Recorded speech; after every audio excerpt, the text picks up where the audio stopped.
እግዚአብሔር ይመስገን። ከምዕራፍ 7 ጀምረን ሁለተኛ ቆሮንቶስን ከኔ ጋር እናያለን። ትላንትና እንግዲህ ከ4 እስከ 6 ድረስ ያለውን ጌታ አስተምሮናል። ዛሬ ምዕራፍ 7 ላይ ስንመጣ ደግሞ ስለ እውነተኛ ንስሐ ነው። ምዕራፍ 7 በአብላጫው የሚናገረው እውነተኛ ንስሐ ሰውን ወደ እግዚአብሔር ያመጣል።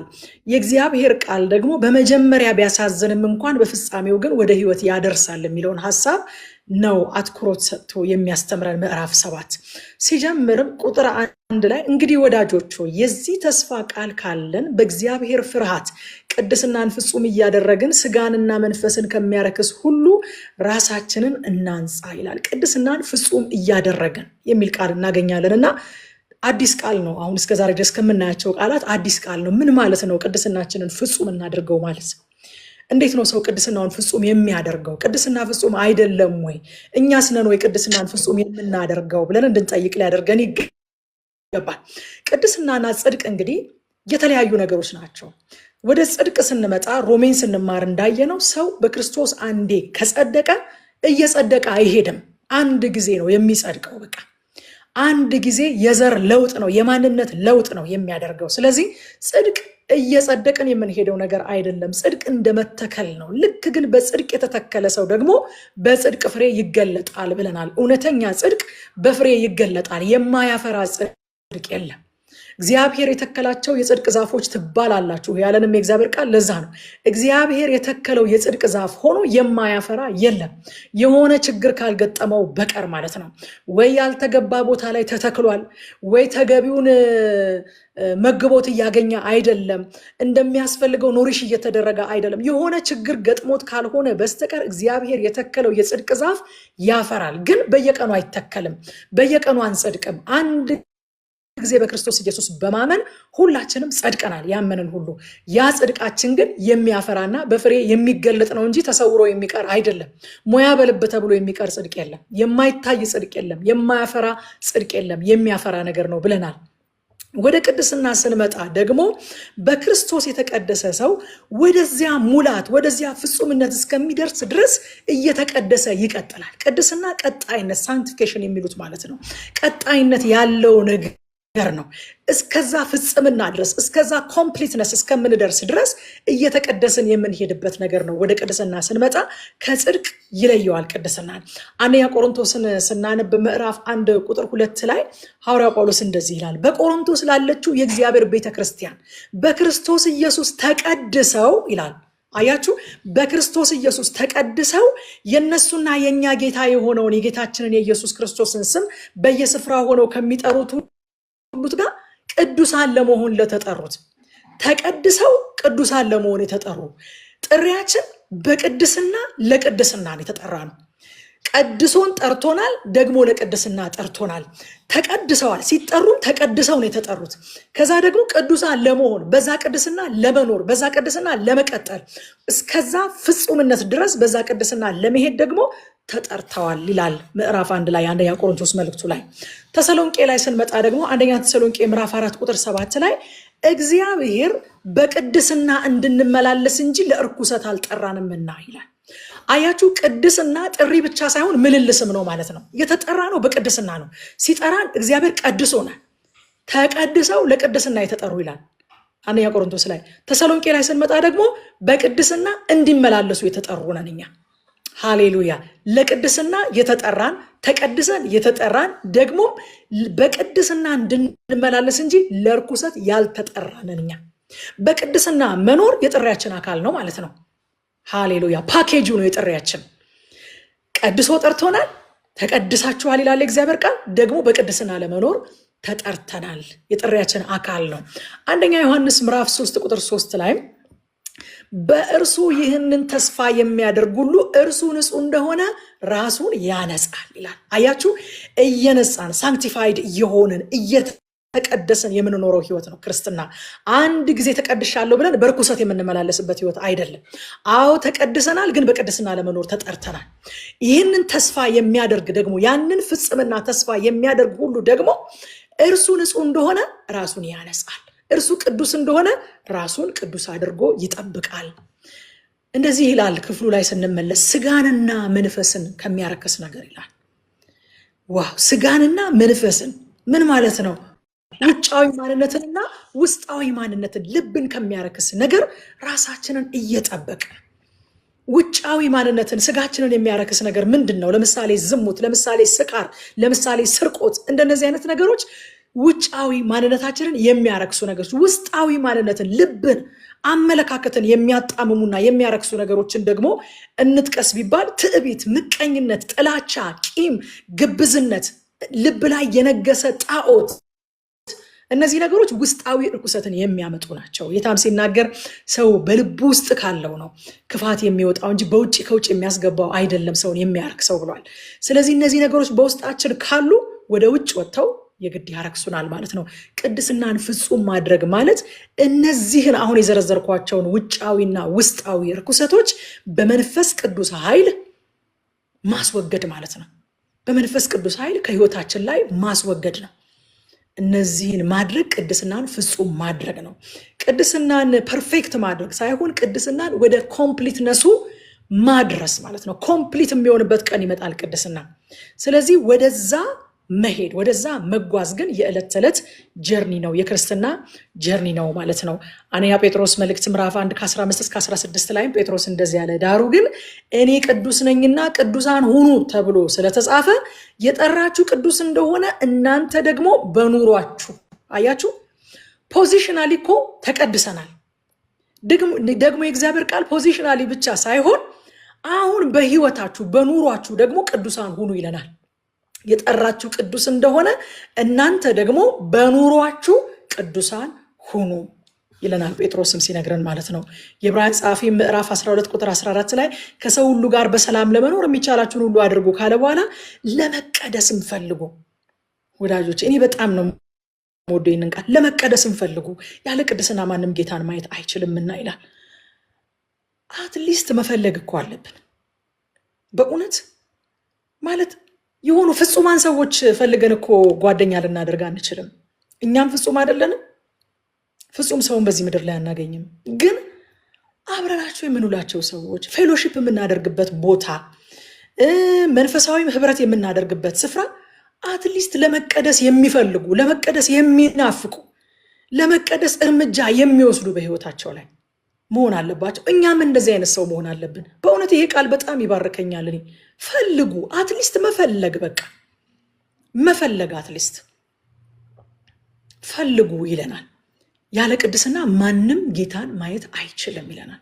ወዳጆቼ እዚህ ክፍል ላይ አሁን አንዷ ጥቅስ ላይ ለምንድን ነው ይሄን ያህል የቆየሽው? 3 ምዕራፍ እንደሚያጠና ሰው አንዱ ጥቅስ ላይ ይሄን ያህል መቆየት የለብኝም። ግን ትውልድን እየበላ ያለ ቤተ ክርስቲያንን አቅም እያሳጣ ሽባ እያደረገ ልክ እንደ ብል ከውስጥ እየበላን ያለ መርዝ የሆነ ትምህርት ስላለን እዚህ ጥቅስ ላይ የቆየሁበት መንፈሴ አይረክስም ከሚል ከእንደዚህ አይነት ትምክህት ወጥተን እግዚአብሔር እንደጠራን እንደዛው እንመላለስ። በቅድስና ለቅድስና ክብር ለእግዚአብሔር ይሁን። እኛን ደግሞ ፈልጉ አለን እግዚአብሔር። እኛ እኮ በኃይላችን አንቀደስም። ስንፈልግ ግን መንፈስ ቅዱስ ደግሞ ይረዳናል። ስንፈልግ ጸጋ ይለቀቅልናል። አትሊስት ግን ከኛ ምን ይጠበቃል? መፈለግ ይጠበቃል። መፈለግ ትቀደሱ ዘንድ ፈልጉ። መፈለግ ግን ከኛ ይጠበቃል።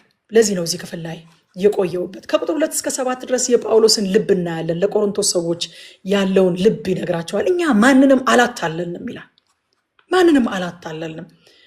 በጊዜው የነበሩ ሐሰተኛ መምህራን ጳውሎስ አታላይ ነው፣ ጳውሎስ ቃሉን አይጠብቅም፣ ይኸው እመጣለሁ ብሏችሁ አልመጣም እያሉ በጣም ያስወሩበት ነበር። ራሱን ይከላከላል እዚህ ቦታ ላይ። እኛ ማንንም አላታለልንም።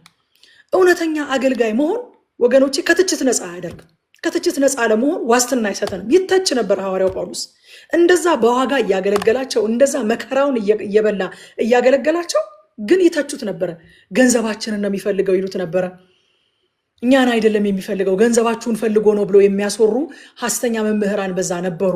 ከዋነኞቹ ሐዋርያት መካከል አይደለም እሱ፣ ውሸታም ነው፣ ቃሉን አይጠብቅም፣ ይኸው እመጣለሁ ብሏችሁ አልመጣም እያሉ የተለያየ ወሬ ያስወሩበት ነበረ። እውነተኛ አገልጋይ መሆን ከትችት ነፃ እንደምንሆን ዋስትና አይሰጠንም። ግን እኛ ራሳችን ንጹህ ሐዋርያው ጳውሎስ የሚተቸኝ የለም፣ ስለ እኔ ክፉ የሚያወራ የለም አይደለም።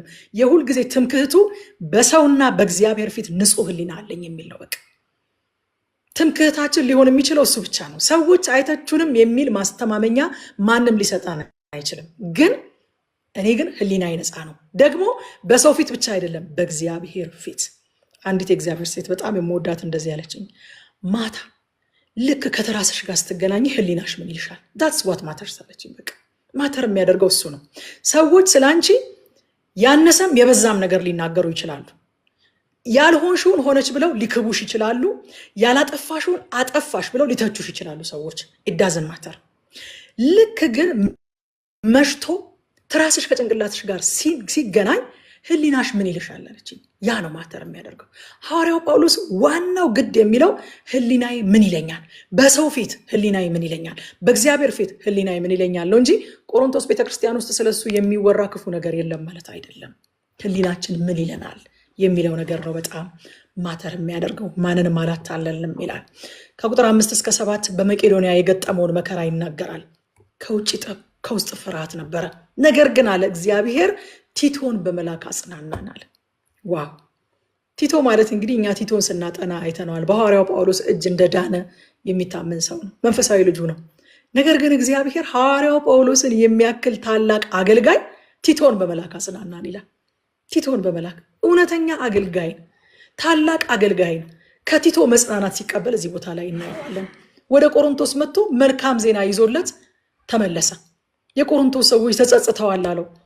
የጳውሎስን ልብ በመስበራቸው አዝነው ቲቶን በመልካም አስተናግደውት ነበር። የቆሮንቶስ ሰዎች ይህንን ዜና ወስዶ ሲነግረው ፍቅራችሁን ሲነግረኝ፣ እንደተጸጸታችሁ ሲነግረኝ፣ እንደተመለሳችሁ ሲነግረኝ ተጽናናሁኝ አለ። ከባድ መከራ ውስጥ ነበርኩኝ፣ ግን እግዚአብሔር ቲቶን በመላክ አጽናናን አለ። ታናሹን ቲቶን በመላክ ትልቁን ሐዋርያ እግዚአብሔር ሲያጽናናን እናያለን። ወዳጆቼ ከቅዱሳን ጋር ህብረት ስናደርግ መጽናናትን እግዚአብሔር በማን በኩል እንደሚልክልን አናውቅ። መጽናናትን እግዚአብሔር በሐዋርያት በኩል፣ በነቢያት በኩል፣ በፓስተሮች፣ በወንጌላውያን በኩል ብቻ አይደለም የሚልከው። ለሐዋርያው ጳውሎስ በቲቶ በኩል እግዚአብሔር መጽናናትን ላከለት። በማናችን አልፎ እንደሚያጽናና እግዚአብሔር አናውቅም።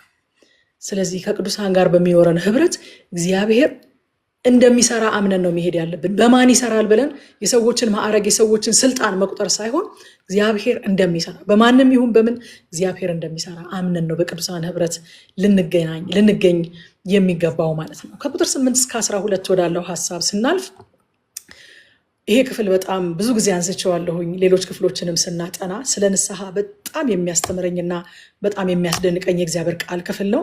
እንደ እግዚአብሔር ፈቃድ የሆነ ሀዘንን ያብራራል ይሄ ክፍል ከቁጥር 8 እስከ 12 ድረስ።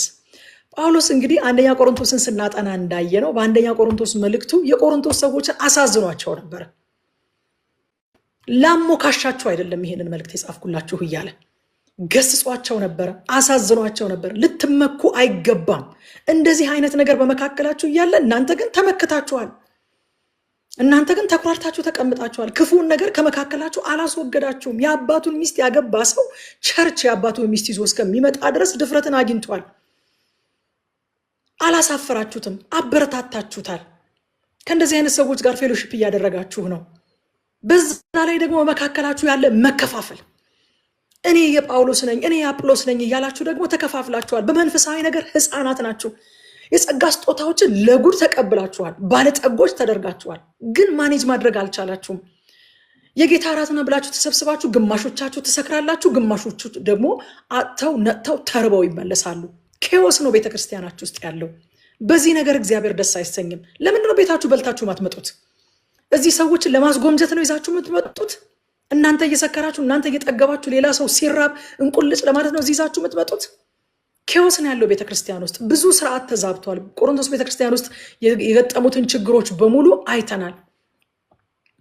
ስለዚህ በጻፈው ደብዳቤ አሳዝኗቸው ነበረ፣ ገስጿቸው ነበረ፣ ራፍ ሆኖባቸው ነበረ። አንደኛ ቆሮንቶስ መልእክትን ሲጽፍ በተግሳጽ ነበረ ፍቅሩን የገለጠው። ስንማር ካስታውሳችሁ ፍቅር በተለያየ መንገድ ይገለጣል። ፍቅር ሁልጊዜ በማሞካሸት በማቆላመጥ ብቻ አይደለም የሚገለጠው፣ በማበረታታት ብቻ አይደለም የሚገለጠው። ፍቅር በምክር ይገለጣል። ፍቅር በማስተማር፣ ፍቅር በተግሳጽ፣ ፍቅር ዲሲፕሊን በማድረግ ኢቨን በመቅጣት ይገለጣል።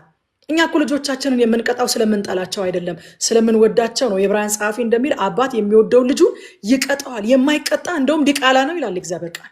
ስለዚህ ሐዋርያ ጳውሎስ በወንጌል እኔ አምጬ ወልጃችኋለሁ፣ ብዙ ሞግዚቶች አሏችሁ፣ እኔ ግን በወንጌል አምጬ ወልጃችኋለሁ።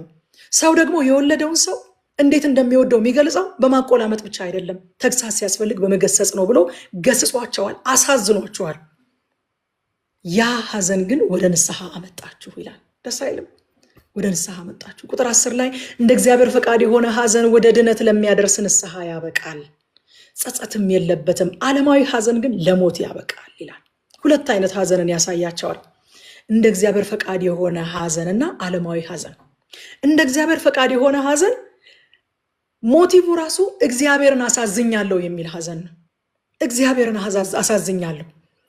ስለዚህ ኃጢአትን ይጠላል፣ ንስሐን ያመጣል፣ ህይወትን ይለውጣል። ምክንያቱም ድራይቪንግ ፎርሱ ወይንም ሞቲቬትድ የሆነው የተነሳሳው ያ ሰው እግዚአብሔርን አሳዝኛለሁ ከሚል ሐሳብ ነው። ስለዚህ እግዚአብሔርን ያሳዘነባቸውን ነገሮች ይጠላል፣ ህይወትን ወደሚለውጥ ንስሐ ይደርሳል። ጴጥሮስ ለዚህ ጥሩ ምሳሌ ነው። ሉቃስ 22 ላይ ከቁጥር 61 እስከ 62 ስናነብ ጌታ መለስ ብሎ ጴጥሮስን ተመለከተው። ጴጥሮስም ዛሬ ዶሮ ሳይጮህ 3 ጊዜ ትክደኛለህ ብሎ ጌታ የተናገረው ቃል ትዝ አለው። ጴጥሮስም ወደ ውጭ ወጥቶ ምርር ብሎ አለቀሰ ይላል። አልቅሶ በዛው አልቀረም፣ ወደ ጌታን የተመለሰው። አያችሁ፣ እንደ እግዚአብሔር ፈቃድ የሆነ ሐዘን አለ።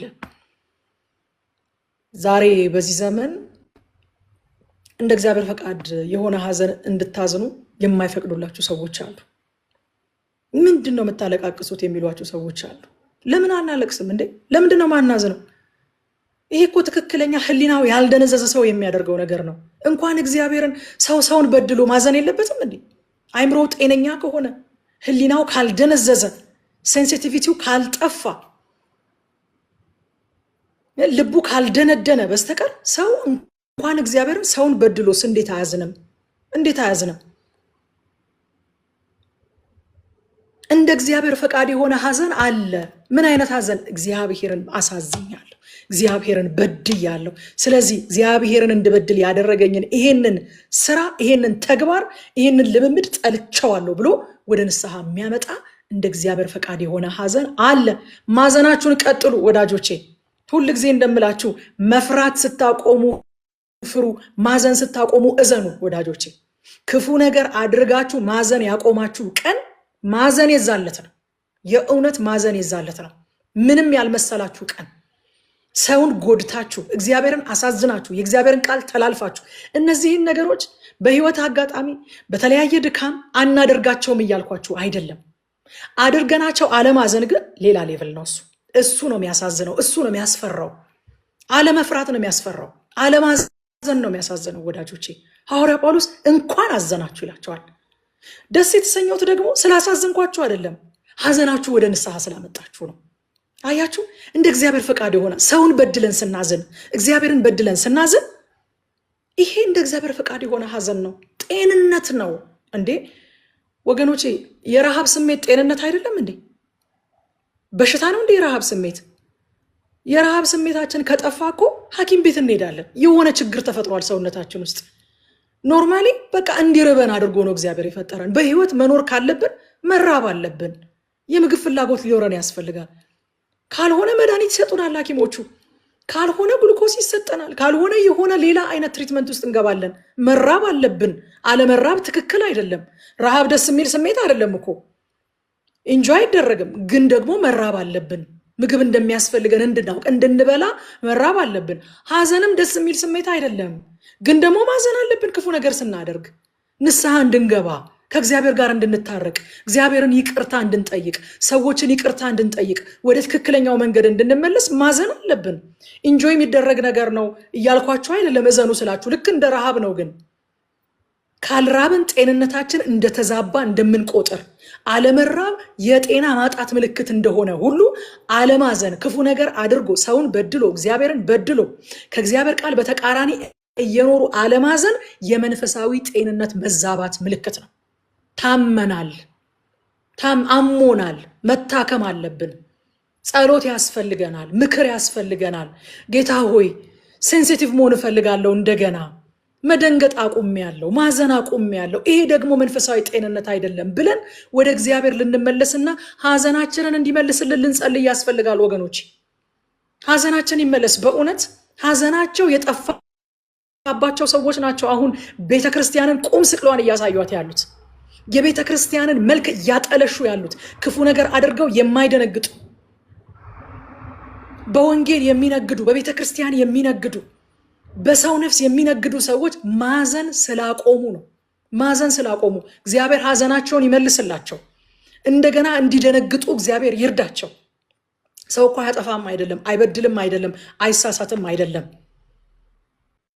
መደንገጥ ካቆመ፣ ማዘን ካቆመ ግን በጣም ከባድ ነው። ስለዚህ ሐዋርያው ጳውሎስ ደስ ይለኛል አለ፣ እንደ እግዚአብሔር ፈቃድ የሆነ ሐዘን፣ ወደ ድነት የሚያደርስ ለንስሐ የሚያበቃ የማይገድል ሐዘን ስላዘናችሁ ደስ ይለኛል ይላል። ጴጥሮስ እንደዚህ አይነቱን ሐዘን ነው ያዘነው፣ ወደ ጌታውን የተመለሰው። ሁለተኛው ግን ዓለማዊ ሐዘን ነው። ዓለማዊ ሐዘን ደግሞ እግዚአብሔርን አሳዘንኩ አይደለም። የሚገርማችሁ ተያዝኩኝ፣ ተጋለጥኩኝ፣ ተዋረድኩኝ ብሎ ነው የሚያዝነው። ሰዎች እንደዚህ አይነቱን ሐዘን አንዳንዴ እንደ የንስሐ ሐዘን አድርገው ሊያቀርቡት ይሞክራሉ። አይደለም። ስንያዝ የምናዝነው ሐዘን ለራሳችን ነው የምናዝነው፣ ለበደልነው አካል አይደለም። እግዚአብሔርን አሳዘንኩት፣ ሰውን ጎዳሁኝ ብለን ሳይሆን ስለተያዝን፣ ሬፒቴሽናችን ስለተበላሸ፣ ስለተጋለጥን፣ ስለተዋረድን የምናዝነው ሐዘን እሱ ወደ ሞት ነው የሚያደርሰው። ወደ ሞት ነው የሚያደርሰው። ሳይደረስብን፣ ሳንያዝ፣ ሳንጋለጥ እግዚአብሔርን በደልኩ ብለን የእግዚአብሔር ቃል ኮንፍሮንት አድርጎን መንፈስ ቅዱስ ኮንቪክት አድርጎን የምናዝነው ሐዘን እሱ እንደ እግዚአብሔር ፈቃድ የሆነ ሐዘን ነው።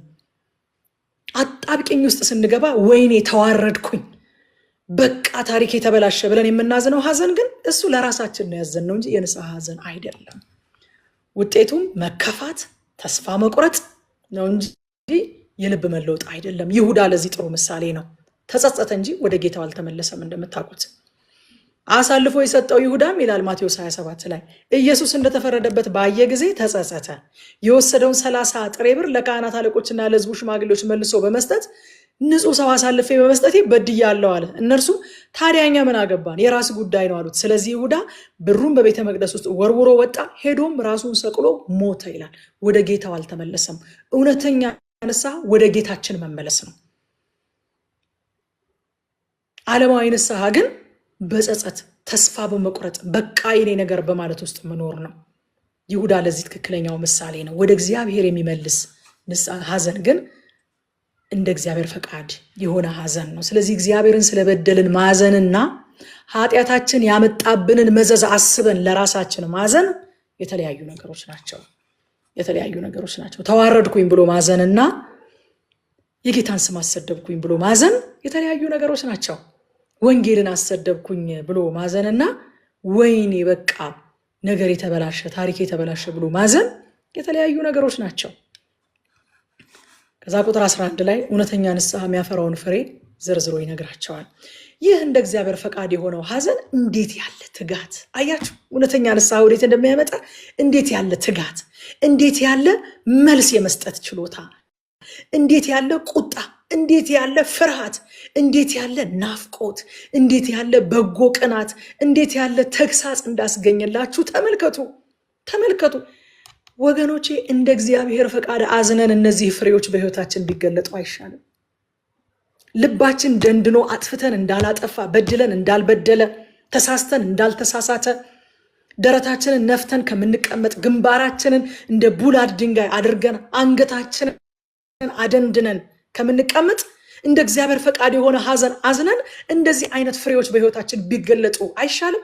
ትጋት፣ መልስ የመስጠት ችሎታ፣ ደግሞ ራይቸስ አንገር ቁጣ፣ ደግሞስ ፍርሃት ሬቨረንስ ፈሪሃ እግዚአብሔር፣ ደግሞስ ናፍቆት ቅዱሳንን መናፈቅ፣ ሐዋርያቱን አገልጋዮቻቸውን መናፈቅ፣ ጌታን መናፈቅ፣ ደግሞስ በጎ ቅናት እስከዛሬ ያጠፉትን ጥፋት አሁን እንዴት አድርጌ ደግሞ ነው ምክሰው የሚል በጎ ቅናት፣ ደግሞ እንዴት ያለ ተግሳጽ ኮሬክሽን እንዳስገኘላችሁ ተመልከቱ። ተመልከቱ በዚህም ጉዳይ ንጹሐን መሆናችሁን በሁሉ ረገድ አስመስክራችኋል ይላል። እግዚአብሔር ሐዘናችንን፣ ድንጋጤያችንን፣ ፍርሃታችንን ይመልስልን። ወዳጆች ይመልስልን። በዚህ ዘመን ከትውልዱ ላይ የተወሰዱ ነገሮች እነዚህ ናቸው። ፍርሃት ተወስዷል። ሰው እግዚአብሔርን አይፈራም፣ ሰውንም አይፈራም። ሐዘን ተወስዶብናል። ሰውን በድለን አናዝንም፣ እግዚአብሔርን በድለን አናዝንም። ድንጋጤ ተወስዶብናል። የሚያስደነግጥ ጆሮን ጨው የሚያደርግ ነገር ስንሰማም ስናደርግም አንደነግጥ። እግዚአብሔር እነዚህን ነገሮች ይመልስልን። እነዚህ ፍሬዎች በሕይወታችን በስተው እንዲገኙ። ከዛ ከቁጥር 13 እስከ 16 ጳውሎስ ደስታውን ይገልጣል። ጳውሎስ ተደስቻለሁ ይላል። ደስታዬ ወደር የለውም ይላቸዋል። የተደሰትኩት ደግሞ እናንተ ለእኔ ስለተገዛችሁ፣ እናንተ ለእኔ ሰሚት ስላደረጋችሁ አይደለም፣ ለእግዚአብሔር ስለታዘዛችሁ ነው ይላል። ደስ አይልም? ሃሌሉያ። በእውነት ለሱ ሰሚት ስላደረጉ ለሱ ስለተገዙ ሳይሆን ለእግዚአብሔር ስለታዘዙ፣ ለእግዚአብሔር መታዘዛችሁ በነገር ሁሉ ስለተገለጠ ደስታዬ ወደር የለውም ይላል። ወደር የለውም። የእውነተኛ አገልጋይ ደስታው ሰዎች እግዚአብሔርን ሲታዘዙ፣ ሰዎች ጌታን በእውነትና በመንፈስ ሲያመልኩና ሲከተሉ ማየት ነው። ሰዎች እግዚአብሔርን ወደ መምሰል አንድ እርምጃ ፈቀቅ ሲሉ ማየት ነው እንጂ ሰዎች የሱ ደቀ መዝሙር፣ የሱ አገልጋዮች፣ የሱ ሎሌዎች ሲሆኑ ማየት አይደለም። የእውነተኛ አገልጋይ ደስታው ደስ ይለኛል አለ። ዮሐንስንም ስናየው በ3ኛ ዮሐንስ መልእክት ምዕራፍ 1 ቁጥር 4 ላይ ልጆቼ በእውነት የሚመላለሱ መሆናቸውን ከመስማት የሚበልጥ ደስታ የለኝም አለ። ያ ነው የደስታዬ መጨረሻው፣ የደስታዬ ጥጉ ማለት አለ። ለእኔ ሰሚት ሲያደርጉልኝ፣ እኔን ሲካድሙኝ፣ በጣም ይቅርታ አድርጉልኝ ለቃሉ። በዚህ ዘመን ግን የምናየው ነገር ያ ስለሆነ አገልጋዮችን የሚካድሙ አማኞች ነው እያየን ያለ ነው በዚህ ዘመን። ለቃሉ በጣም ይቅርታ አድርጉልኝ። የኔ ሎሌ ሲሆኑ ማየት አይደለም፣ እኔን ሲያካብቡኝ ማየት አይደለም፣ ለእኔ ጠብር ግፍ ሲሉ ማየት አይደለም። ደስታዬ ልጆቼ በእውነት መንገድ ሲሄዱ፣ ሃሌሉያ ሃሌሉያ፣ በእውነት መንገድ ሲሄዱ ማየት ነው። ሐዋርያ ጳውሎስ ለእግዚአብሔር ስትታዘዙ ማየቴ በቃ ደስታዬ ማለት ይሄ ነው አለ። ዮሐንስም በእውነት መንገድ ስትሄዱ ከማየት ከዚህ የሚልቅ ደስታ ምን አለ አለ። ምን አለ? የእውነተኛ አገልጋዮች ደስታ ሰዎች ክርስቶስን ፈጽመው ሲከተሉ ማየት ነው። ምን እንማር ከዚህ ምዕራፍ? አንደኛ በቅድስና መኖር የጥሪያችን አካል ነው። ኢትስ ፓኬጅ። በነገራችን ላይ ኢትስ ፓኬጅ፣ ለይተን የምንቀበለው ነገር አይ ፓኬጅ ታውቃላችሁ አይደል? ጥቅል በአማርኛ ጥሩ ነው። እንደውም ቴሌ እንግሊዘኛውን በደንብ ቆንጆ አማርኛ ተርጉሞ አስተምሮናል። ጥቅል ነው። ይህንን ወስደዋለሁ ያንን አልወስደውም። ብፌ አይደለም ጥሪያችን። ጥሪያችን ጥቅል ነው፣ ፓኬጅ ነው። ፓኬጅ ውስጥ ደግሞ በቅድስና መኖር፣ በቅድስና መመላለስ፣ ቅድስናን ፍጹም ማድረግ የሚባል ነገር አለ። ስለዚህ የጥሪያችን አካል ለይተን የምንጥለው ነገር አይደለም። አንዱን ወስደን አንዱን እጥላለሁ ማለት አንችልም። ሁለተኛ ከዚህ ምዕራፍ የምንማረው እግዚአብሔር ኃጢአትን ገልጦ ሲያሳየን ከማስተባበል ይልቅ እውነተኛ ንስሐን እንምረጥ። የቆሮንቶስ ሰዎች ሐዋርያ ጳውሎስን ያስደሰቱት ያን ሁሉ ተግሳጽ ሲያወርድባቸው አላስተባብሉ አይደለም። እኛ እኮ እንደዚህ ያደርግነው ከዚህ ተነስተን ነው ምናምን ብለው ጥቅስ ጠቃቅሰው ምናምን ሊያስተባብሉ አልሞከሩም። በቃ አዘኑ። እውነትም እግዚአብሔርን በድለናል፣ እውነትም ጳውሎስንም አሳዝነናል አሉና ወደ ንስሐ መጡ፣ አፈሩ። ስለዚህ እግዚአብሔር ገልጦ ሲያሳየን ከማስተባበል ይልቅ እውነተኛ ንስሐን እንምረጥ።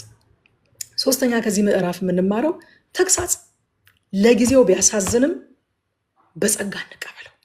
ወዳጆች ቅድም እንዳልኳችሁ ነው። የረሃብ ስሜት ደስ አይልም፣ ግን በህይወት ለመኖር የረሃብ ስሜት ያስፈልገናል እንድንበላ።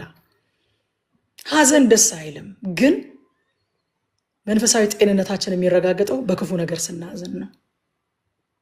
ልክ እንደዛ ሁሉ ተግሳጽም ለጊዜው ደስ አያሰኝም፣ ግን ፍጻሜው ወደ ህይወት የሚመራ ስለሆነ በጸጋ እንቀበለው። የሚገስጹንን ሰዎች እንውደዳቸው ወዳጆች። ሰውን መገሰጽ እኮ ደስ የሚል ነገር አይደለም። በነገራችን ላይ በእውነት አይውሽ ባልገሰጸ እኔ በጣም ደስ ይለኛል። ደስ የሚያሳይ ነገር ነው እንዴ? ሁል ጊዜ እኮ በቃ መልካም የምስራች ይዞ መሄድ እንዴት ደስ ይላል መሰላችሁ። እኔ አሁን ትላንትና ለአንድ ሰው በጣም ደስ የሚል ትልቅ መልካም የምስራች ይዤ ሄድኩኝና ከረቁ ጋር ነበረ የሄድ ነው ያንን መልካም የምስራች ለማድረስ። እግዚአብሔር አንድን ሰው በጣም በቃ በሚደንቅ ሁኔታ ጎበኘው እና መልካሙን የምስራች የሚያመጡ እግሮቻቸው በተራራ ላይ እንዴት ያማሩ ናቸው የሚለው ጥቅስ የገባኝ በቃ የዛን ሰዓት ነው። እንዴት ደስ ይላል ለሰዎች በቃ የሆነ ጉብኝት፣ ለሰዎች በረከት ይዛችሁ መሄድ፣ ለሰዎች መልካም የምስራች ጉድ ኒውስ ይዛችሁ መሄድ እንዴት ደስ ይላል። በጣም ደስ ይላል። አይዊሽ ሁል ጊዜ እንደዛ ባደርግ ሁሉ ጊዜ በቃ አሪፉን ነገር እየመረጥኩኝ ብነግራችሁ ግን ህይወት እሱ ብቻ ነው አይደለም። ቆላስይስ 1:27 ላይ ሐዋርያው ጳውሎስ የሚናገረው ቃል ደስ ይለኛል። ሰውን ሁሉ ወደ ክርስቶስ ፍጹም ሙላት ለማድረስ አለ እያስተማርን እየመከርን እየገሰጽን የምንተጋው ሌት ተቀን የምንተጋው ለዚህ ነው አለ። ሰውን ወደ ክርስቶስ ፍጹም ሙላት ለማድረስ ማንቆለጳጰስ በቂ አይደለም፣ ማጽናናት በቂ አይደለም፣ ማስተማርም በቂ አይደለም። መምከርም ያስፈልጋል፣ መገሰጽም ያስፈልጋል። ግን ለአድራጊው ደስ የሚያሳይ ነገር ነው። የሰውን ፊት ጥቁር የሚያደርግ ነገር ማውራት ማን ይፈልጋል? ማን ይፈልጋል? በቃ ዝም ብዬ አንቆለጳጵሻችሁ እናንተም ደስ ብሏችሁ እኔም ደስ ብሎኝ ወዳችሁኝ ተዋደን ብንለያይ እኮ ነው ለእኔ የሚቀለኝ። ግን የሚወዳችሁ ሰው ነው ኃላፊነት ወስዶ ቢጠላኝ የሚጥላኝ ብሎ የሚገስጻችሁ። ስለዚህ የሚገስጸንን ሰው ልንወድ ያስፈልጋል። አራተኛ ሰዎች ወደ ክርስቶስ ሲቀርቡና ፈጽመው ሲከተሉት ከልባችን ልንደሰት ይገባል። ነፍሳችንን የምትደሰትበትን ነገር በነገራችን ላይ ማስተማር ይቻላል። ነፍስ ትሰበካለች ታውቃላችሁ አይደል? ልክ ሰውን እንደሚሰብከው የራሳችሁን ነፍስ መስበክ ትችላላችሁ። እኔ ነፍሴን ሰብኪያት እንድትደሰት ያስተማርኳት ነገሮች አሉ። ለምሳሌ ሰዎች ሲድኑ መደሰት አለብሽ አስተምሬያታለሁ። ነፍሴን ሰብኪያታለሁኝ። ሰዎች ሲጠመቁ ጥምቀት በጣም ነው የምወደው። የቤተክርስቲያን የጥምቀት ስነስርዓት በጣም ነው ደስ የሚለኝ። ሰዎች ሲጠመቁ እንድትደሰት አስተምሬያታለሁኝ። በእግዚአብሔር ቃል እንድትደሰት ይኸው አስተምረናታል ነፍሳችንን። ሰዎች ወደ ክርስቶስ ሲቀርቡ ፈጽመው ሲከተሉት መደሰትን ነፍሳችንን ልናስተምራት ያስፈልጋል።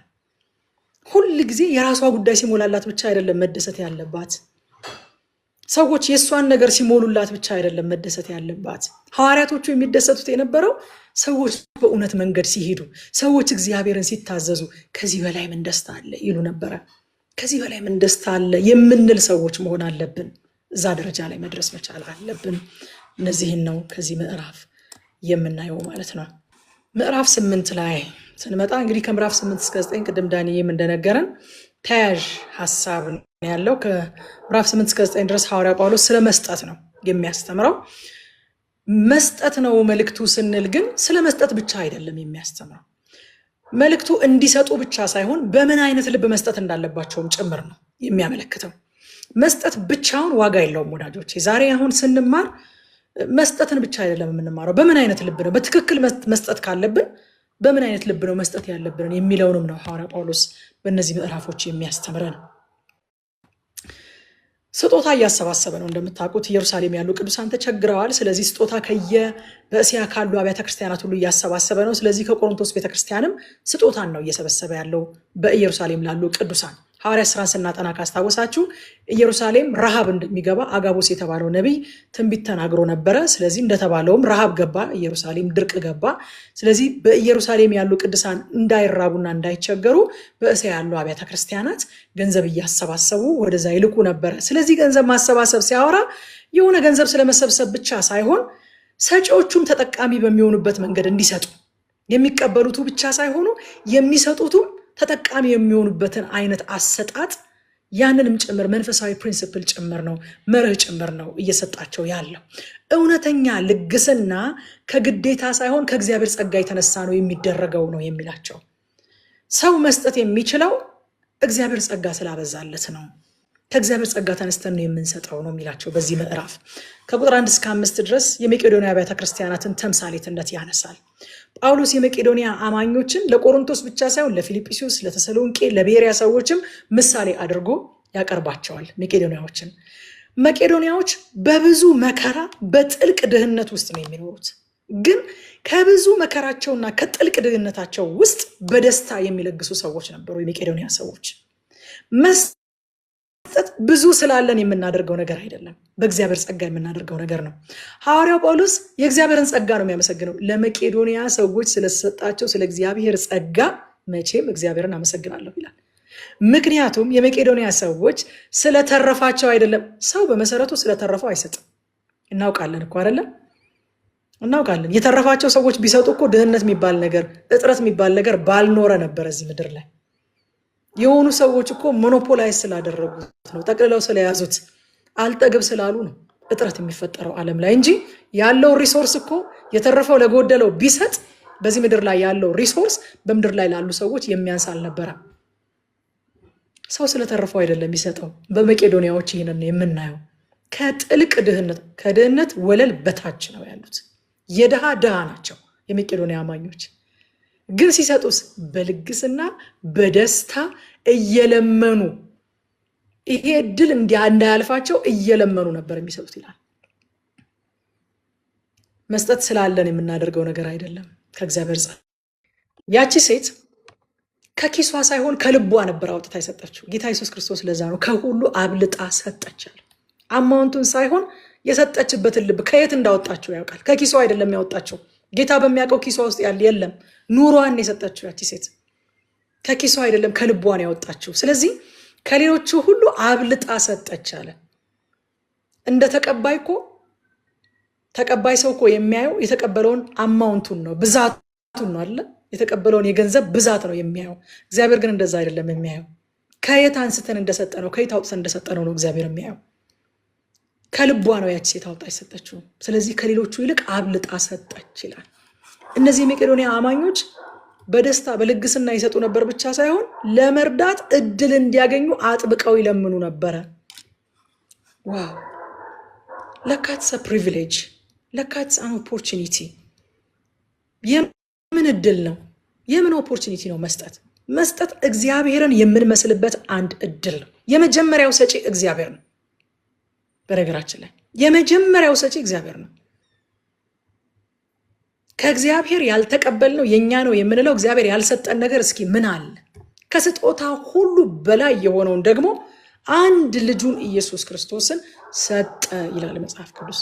የመስጠት ምሳሌ፣ የመስጠት ፈርቀዳጅ ዋናው ሰጪ እግዚአብሔር ነው። ስለዚህ መስጠት ማለት እግዚአብሔርን የምንመስልበት አንድ እድል ነው። እድል እንግዲህ እንደተወደዱ ልጆች እግዚአብሔርን የምትመስሉ እግዚአብሔርን ኢሚቴት የምታደርጉ ሁኑ ይላል።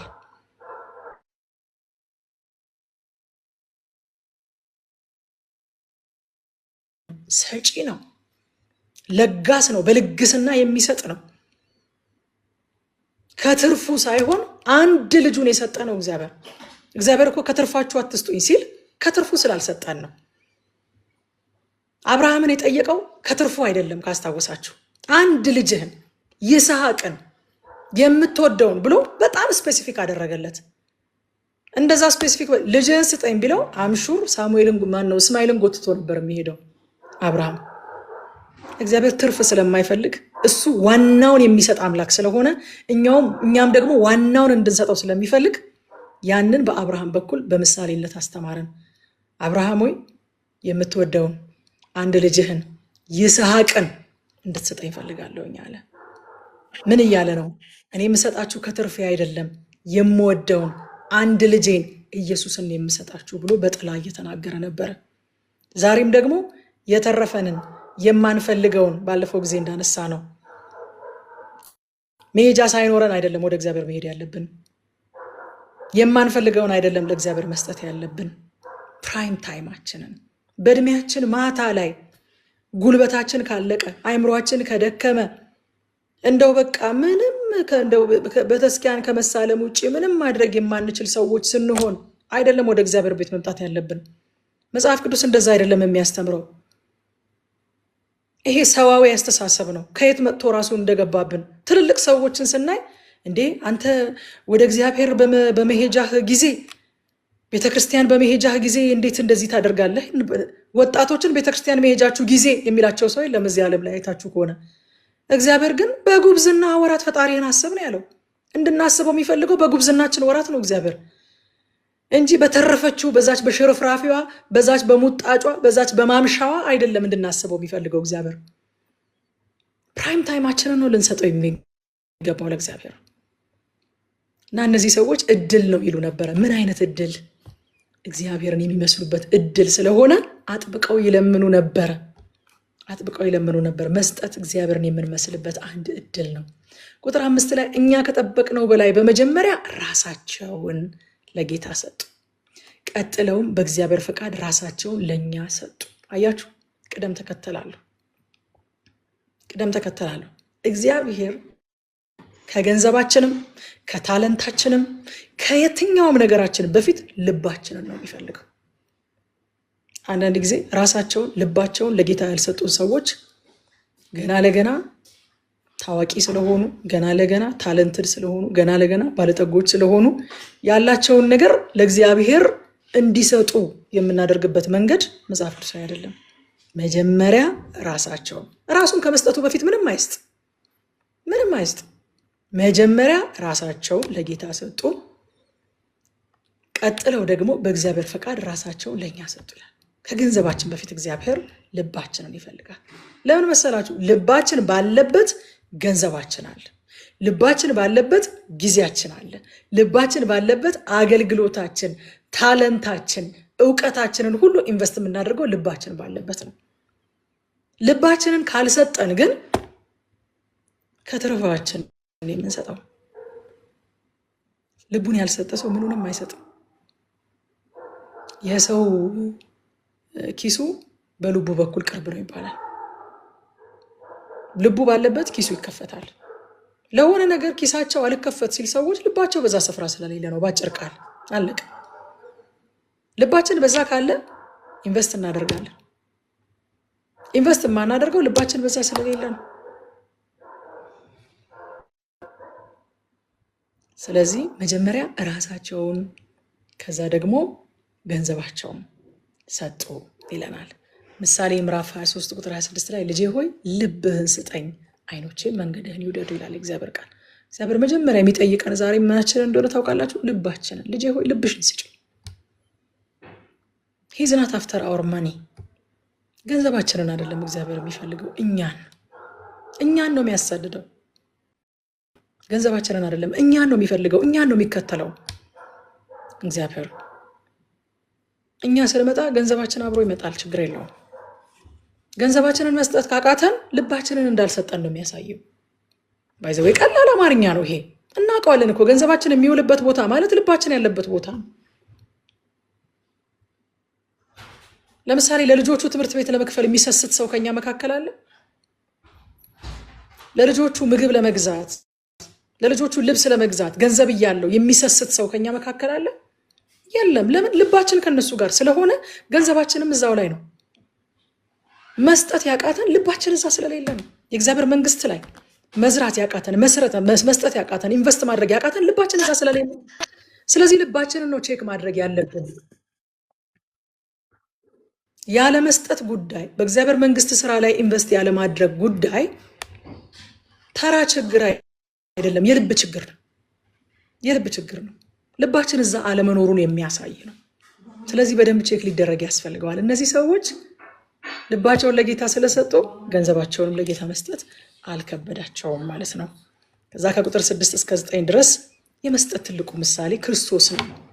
የፍቅሩ እውነተኛነት የገለጠው በመስጠት ነው የሚለውን ሀሳብ ያስተምራቸዋል። ቁጥር 8 ላይ እንደዚህ ይላል፣ ይህን የምለው ትእዛዝ ለመስጠት ብዬ አይደለም፣ ነገር ግን ሌሎች ከሚያሳዩት ትጋት አንጻር የፍቅራችሁን እውነተኛነት ለማረጋገጥ ነው። ይህንን የምለው አለ የፍቅራችሁን እውነተኛነት ለማረጋገጥ ነው። ስጡ የምላችሁ የፍቅራችሁን እውነተኛነት ለማረጋገጥ ነው አለ። ከዚህ ቀደም ብያችኋለሁ፣ ያለ ፍቅር መስጠት ይቻላል፣ አፍቅሮ ግን አለመስጠት አይቻልም። እወዳለሁ እያሉ አለመስጠት አይቻልም። ሳይወዱ መስጠት ይቻላል። በቃ እንደዚህ አይነት ሰዎች አሉ። ለምሳሌ ምንም ሳይወዱ የሚሰጡ ሰዎች አሉ። ሳይወዱ መስጠት ይቻላል፣ ወዶ ግን አለመስጠት አይቻልም። ስለዚህ ስጡ የምላችሁ የፍቅራችሁን እውነተኛነት እንዲረጋገጥ ነው። ተፈትኖ እንዲያልፍ፣ እውነተኛ መሆኑ እንዲገለጥ፣ እንዲታወቅ። ፍቅር በመስጠት የሚገለጥ፣ በመስጠት የሚረጋገጥ፣ የሚመሰከር ነገር ነው ወዳጆቼ። ይሄ ደግሞ የምድር ካልኩሌሽን አይደለም፣ ሰማያዊ ካልኩሌሽን ነው። ዮሐንስ 3:16 እኮ ለአዳዲስ ሰዎች ብቻ የምንሰብከው ስብከት አይደለም። በእርሱ የሚያምን ሁሉ የዘላለም ሕይወት እንዲኖረው እንጂ እንዳይጠፋ እግዚአብሔር አንድያ ልጁን እስኪሰጥ ድረስ ዓለሙን ወደደ። በእሱ የሚያምን ሁሉ የዘላለም ሕይወት እንዲኖረው እንጂ እንዳይጠፋ እግዚአብሔር ዓለሙን እንዲሁ ወደደ ቢሆን አስባችሁታል? ወደደ ብሎ ሰጠ ሚል ባይኖር መውደዱን ያረጋገጠው መውደዱ እውነት መሆኑን የገለጠው መውደዱን ፕራክቲካሊ ያሳየው ልጁን በመስጠት ነው። እግዚአብሔር እንደወደደን ያወቅነው ሰማይን ቀዶ እወዳችኋለሁ ያለን ቀን አይደለም፣ ልጁን የሰጠን ቀን ነው። የሰጠ ቀን ነው ፍቅሩ የተገለጠው። ፍቅር በመስጠት ይገለጣል ወዳጆቼ። ይህንን የምላችሁ ደግሞ ለማዘዝ ፈልጌ አይደለም፣ እኔ እናንተ ጋር ያለውን ብር መሰብሰብ ፈልጌ አይደለም ማለት ፍቅራችሁ እውነተኛ መሆኑ እንዲረጋገጥ። ለምን ሌሎቹ ፍቅራቸው እውነተኛ መሆኑን በመስጠት አረጋግጠዋል። የቀረው የእናንተ መሆን የእናንተ ፍቅር እውነተኛነት እንዲረጋገጥ ደግሞ እንድትሰጡ ይላቸዋል ማለት ነው። እግዚአብሔር ፍቅሩን ያረጋግጠው በመስጠት ነው። ኢየሱስ ፍቅሩን ያረጋግጠው በመስጠት ነው። ከዛ ቁጥር 9 ላይ የጌታችንን የኢየሱስ ክርስቶስን ጸጋ ታውቃላችሁና በእርሱ ድህነት እናንተ ባለጠጎች ትሆኑ ዘንድ እርሱ ሀብታም ሆኖ ሳለ ስለ እናንተ ሲል ድሃ ሆነ ይላል። የጌታችን የኢየሱስ ክርስቶስ ጸጋ ታውቃላችሁ፣ በእርሱ ድህነት እናንተ ባለጠጎች ትሆኑ ዘንድ እርሱ ሀብታም ሆኖ ሳለ የሚለው ይሄ ሀብታምነት ምን አይነት ሀብታምነት ይመስላችኋል? ጌታ ሀብታም ሆኖ ሳለ የሚለው እስኪ ፊልጵስዩስ 2 ላይ ልውሰዳችሁ። እርሱ በእግዚአብሔር መልክ ሲኖር ሳለ ከእግዚአብሔር ጋር መተካከልን መቀማት እንደሚገባ ነገር ሳይቆጥር ሀብቱ ምን ነበረ? መለኮታዊ ክብሩ። ሀብቱ ምን ነበረ? ከእግዚአብሔር ጋር የተካከለ እግዚአብሔርነቱ። ድሃ ሲሆን ደግሞ ምንድን ነው የሆነው? ድህነቱ ምንድን ነው? ሰው መሆኑ። ከሰውም ደግሞ የባሪያን መልክ መያዙ እንጂ የሆነ መኪና የነበረው መርከብ የነበረው አውሮፕላን የነበረው ከዛ ግን ለኛ ብሎ እነዚህን ሁሉ ነገሮች ሉዝ አድርጎ ውርንጫ ላይ የተቀመጠ ቁሳዊ ሀብት የነበረውና ቁሳዊ ሀብቱን ያጣ አድርገን ማስቀመጥ በጣም ብላስፌሚ ነው። ይሄ አምላክን መሳደብ ነው ወዳጆቼ። እሱ ሀብታም ሆኖ ሳለ የሚለው ቁሳዊ ሀብትን አይደለም። ጌታ ኢየሱስ ክርስቶስን ሀብታም የሚለው መጽሐፍ ቅዱስ ባለጠጋ የሚለው ቁሳዊ ብልጥግናን አይደለም። ሀብታም ሆኖ ሳለ መለኮት ሆኖ ሳለ ሁሉን ቻይ ሁሉን አዋቂ በአንድ ጊዜ በሁሉ ስፍራ የሚገኝ የዘላለም አምላክ ወሰን የለሽ ሆኖ ሳለ የሁሉ ፈጣሪ ሆኖ ሳለ ከመለኮት ጋር የተካከለ ሆኖ ሳለ ራሱን ባዶ አደረገ።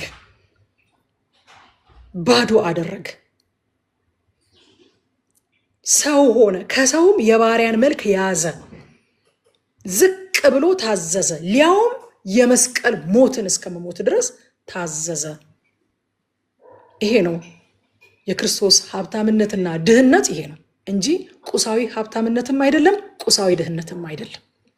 ስለዚህ ከኛም ጋር ስናገናኘው ይህንን ክፍል ክርስቶስ መለኮታዊ ክብሩን ትቶ የሰውን ባህሪ ይዞ ራሱን ባዶ አድርጎ በመስቀል ላይ ራሱን ስለሰጠን እኛ ደግሞ ባለጠጎች ሆነን።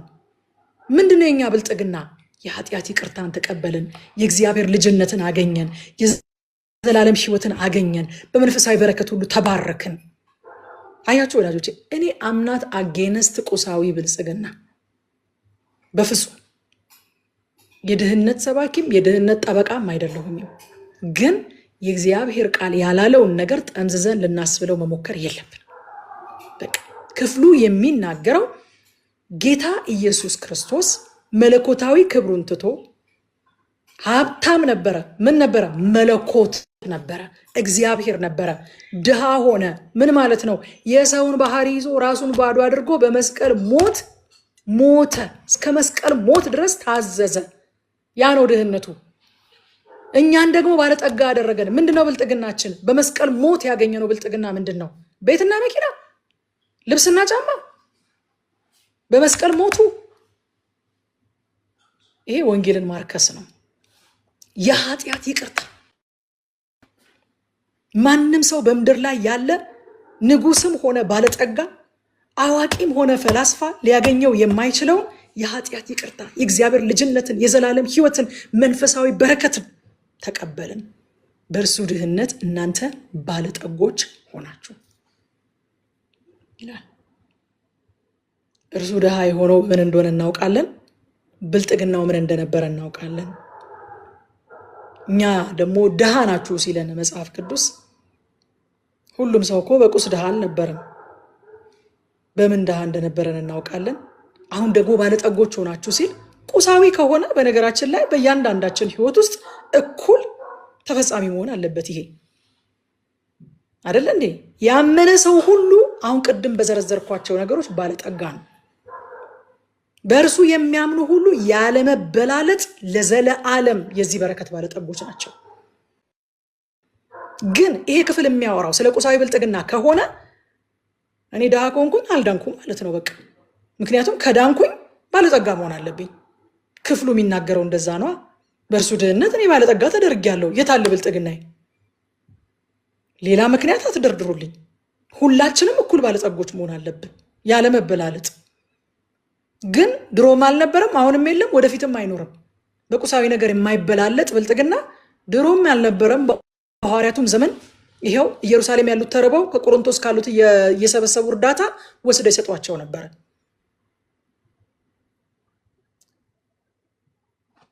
ስለዚህ ክርስቶስ የደህየው በቁስ እንደሆነ ማሰብ፣ የኛም ብልጽግና ይሄ የሚበላለጠው ይሄ ጊዜያዊው ቁስ እንደሆነ ማሰብ ቺፕ ጎስፕል ይባላል። ወንጌልን ማራከስ ይባላል። ስናታ ባውጣት በዚህ ምድር ላይ ስንኖር በቃ አንዳንዶቻችን ስቴዋርድ ነን። ዞሮ ዞሮ ሁላችንም ባላደራዎች ነን። በዚህ ምድር ላይ ስንኖር በቁሳዊ ነገር ባለጠጎች ይኖራሉ። በቁሳዊ ነገር ባለጠጎች የማይሆኑም ደግሞ ያልሆኑም ደግሞ ይኖራሉ። ሁሉ ሰው ባለጠጋ ይሆናል የሚልም ደግሞ የእግዚአብሔር ቃል ክፍል የለም። ጌታ ኢየሱስ ራሱ ነው የተናገረው። ያቺ ሴት ሽቶ አምጥታ እግሩ ላይ ስትሰብር ካስታወሳችሁ ይሁዳ ምን አለ? ተሽጦ ለድሆች ቢሰጥ ሲል ድሆች ሁሉ ጊዜ ከእናንተ ጋር ናቸው ያለው ጌታ ነው። በዚህ ምድር እስካለን ድረስ ድሃ አይጠፋም። እንደውም ልንገራችሁ፣ እንደውም እግዚአብሔርን የምንመስልበት እግዚአብሔርን መምሰላችን የሚፈተንበት አንዱ መንገድ ናቸው ድሆች። በቃ ለድሃ የሚሰጥ ለእግዚአብሔር ያበድራል። ድሃ ተርቦ ያበላውን እኔን ተርቤ ያብልታችሁኛል ይላል ጌታ። እንዴ በእሱ ከሚያምኑት ከተናናሾቹ ለነሱ እኮ ያበላ ለነሱ ያጠጣ ተቸግረው አይደል እንዴ ሰው ያበላቸው? ተቸግረው አይደል እንዴ ሰው ልብስ ታርዘው አይደል እንዴ ሰው ልብስ ያለበሳቸው? ተርቤ ያላበላችሁኝም ታርዤ አላለበሳችሁኝም። ድሃ እንደማይኖር በሱ ድህነት ሰው ሁሉ ባለጠጋ እንደሚሆን ጌታ ይሄንን ከሆነ ይዞ የመጣው ህይወት ከዛ በኋላ ከድሆች ጋር ስለሚኖር ሪሌሽንሺፕ ለምን ይነግረናል? ቤተክርስቲያኑ ስላሉ ድሆች ለምንድን ነው የምናነበው? ሐዋርያት ሥራ ላይ ድሆች ቤተክርስቲያን ውስጥ የማይኖሩ ከሆነ ይሄ ፋንታሲ ነው። ዝም ብሎ አየር ላይ ያለ መሬት የማይወርድ ፋንታሲ ነው እንጂ መጽሐፍ ቅዱሳዊ ትምህርት አይደለም። በእርሱ የሚያምኑ ሁሉ ያለመበላለጥ ለዘለዓለም በእነዚህ ቅድም ባልኳቸው በረከቶች ግን ባለጠጎች ናቸው። ክርስቶስ የደህየው በቁስ አይደለም። እኛም ደግሞ በዚህ በሚበላለጠው ቁስ አይደለም ድነታችን የሚረጋገጠው። የማይበላለጥ ብልጥግና ተሰጥቶናል። እኔና ሀዩ በእግዚአብሔር ልጅነት አንበላለጥም። ቦግዬና ረዱ በጽድቅ አይበላለጡም። በክርስቶስ ኢየሱስ ሞትና ትንሣኤ በሆነው በየትኛውም ነገር ያመነ ሰው ሁሉ አይበላለጥም። የኔ ጽድቅ ከቦግዬ ጽድቅ አይበልጥም። የኔ የተቀበልኩት የዘላለም ህይወት ከሀዩ የዘላለም ህይወት አያንስም፣ አይበልጥም። ከተበላለጠ ምድራዊ ነው፣ ከተበላለጠ ጊዜያዊ ነው። ክርስቶስ ደግሞ ለምድራዊና ለጊዜያዊ ነገር አይደለም የሞተው። በምድራዊና በጊዜያዊ ነገር አይባርከንም፣ ቴኬር አያደርገንም እያልኳችሁ አይደለም። ግን መስቀሉን አምጥቶ ከዚህ ጋር ማጣበቅ፣ ሞቱን አምጥቶ ከዚህ ጋር ማጣበቅ፣ የከፈለውን ዋጋ አምጥቶ ከዚህ ጋር ማጣበቅ ግን ብላስፌሚ ነው፣ ስድብ ነው፣ በጣም ማሳነስ ነው፣ ማሳነስ ነው፣ ወንጌልን ማርከስ ነው። ወዳጆቼ አልሞተለትም ለድሃው ወንድማችን። ስላልዳነ ነው የሚራበው፣ ስላልዳነች ነው ትራንስፖርት ያጣችው እህታችን፣ በእርሱ ድህነት ባለጠጋ ስላልተደረገች ነው እሷ። በክርስቶስ ሞትና ትንሣኤ የተደረጉ ነገሮች ሁሉ ያለ መበላለጥ ነው የሚሆኑት በሰው ህይወት ውስጥ። ከተበላለጠ ከዛ ውጪ ነው ማለት ነው፣ ከዛ ውጪ ነው። ጊዜያዊና የሚበላለጥን ነገር ለማድረግ አይደለም ክርስቶስ ያንን ሁሉ ዋጋ የከፈለው። ፊልጵስዩስ 2:6-8 ድረስ እርሱ በእግዚአብሔር መልክ ሲኖር ሳለ ከእግዚአብሔር ጋር መተካከልን መቀማት እንደሚገባ ነገር አልቆጠረውም። ነገር ግን የባሪያን መልክ ይዞ በሰው ምሳሌ ሆኖ ራሱን ባዶ አደረገ፣ በምስሉም እንደ ሰው ተገኝቶ ራሱን አዋረደ፣ ለሞትም ይኸውም የመስቀል ሞት እንኳ የታዘዘ ሆነ ይላል። ኤፌሶን 1:3 ላይ በክርስቶስ በሰማያዊ ስፍራ በመንፈሳዊ በረከት ሁሉ የባረከን። ሁላችንም ተባርከናል። ኢኳሊ ተባርከናል ሁላችንም። እኩል ካልሆነ በመስቀሉ የተገኘ አይደለም። እኩል ካልሆነ በሞቱና በትንሳኤው የተሰራ አይደለም። በሞቱና በትንሳኤው የተባረክነው በረከት ሁሉ እኩል ነው፣ የሚበላለጥ አይደለም።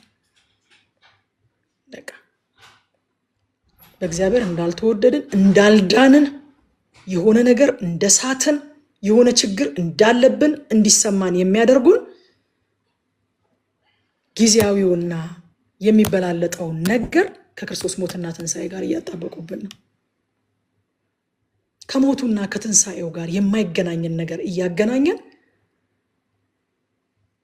ግራ እንጋባ ወዳጆች።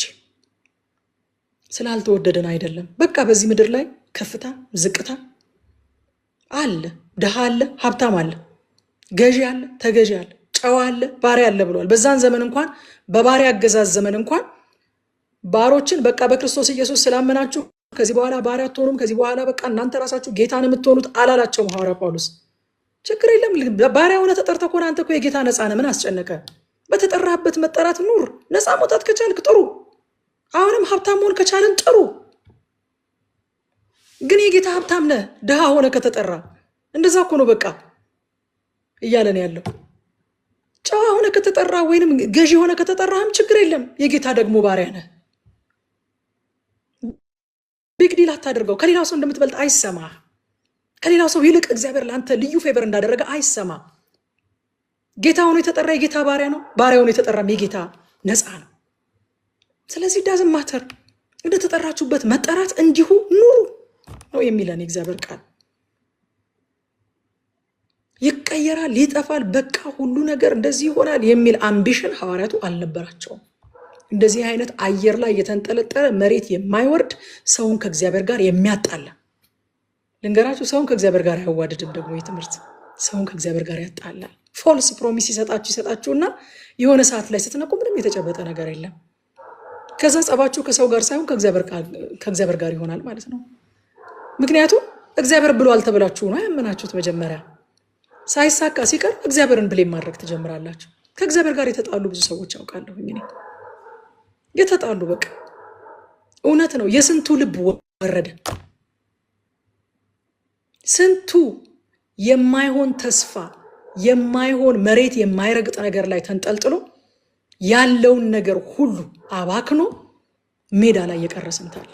እባረካለሁኝ ብሎ በእርሱ ድህነት ባለጠጋ ተደርጋችኋል ተብሏል። በቃ የኔ ኑሮ ይሄ አይደለም፣ እኔ ተቀጥሬ አልሰራም ብለው ከተቀጠሩበት ካምፓኒ ተከብረው ከሚለው ሁላችን ቀጣሪ ከሆንን ማን ሊቀጠር ነው እንዴ? ፕሮፌሽናሎች አያስፈልጉም እንዴ ወዳጆች?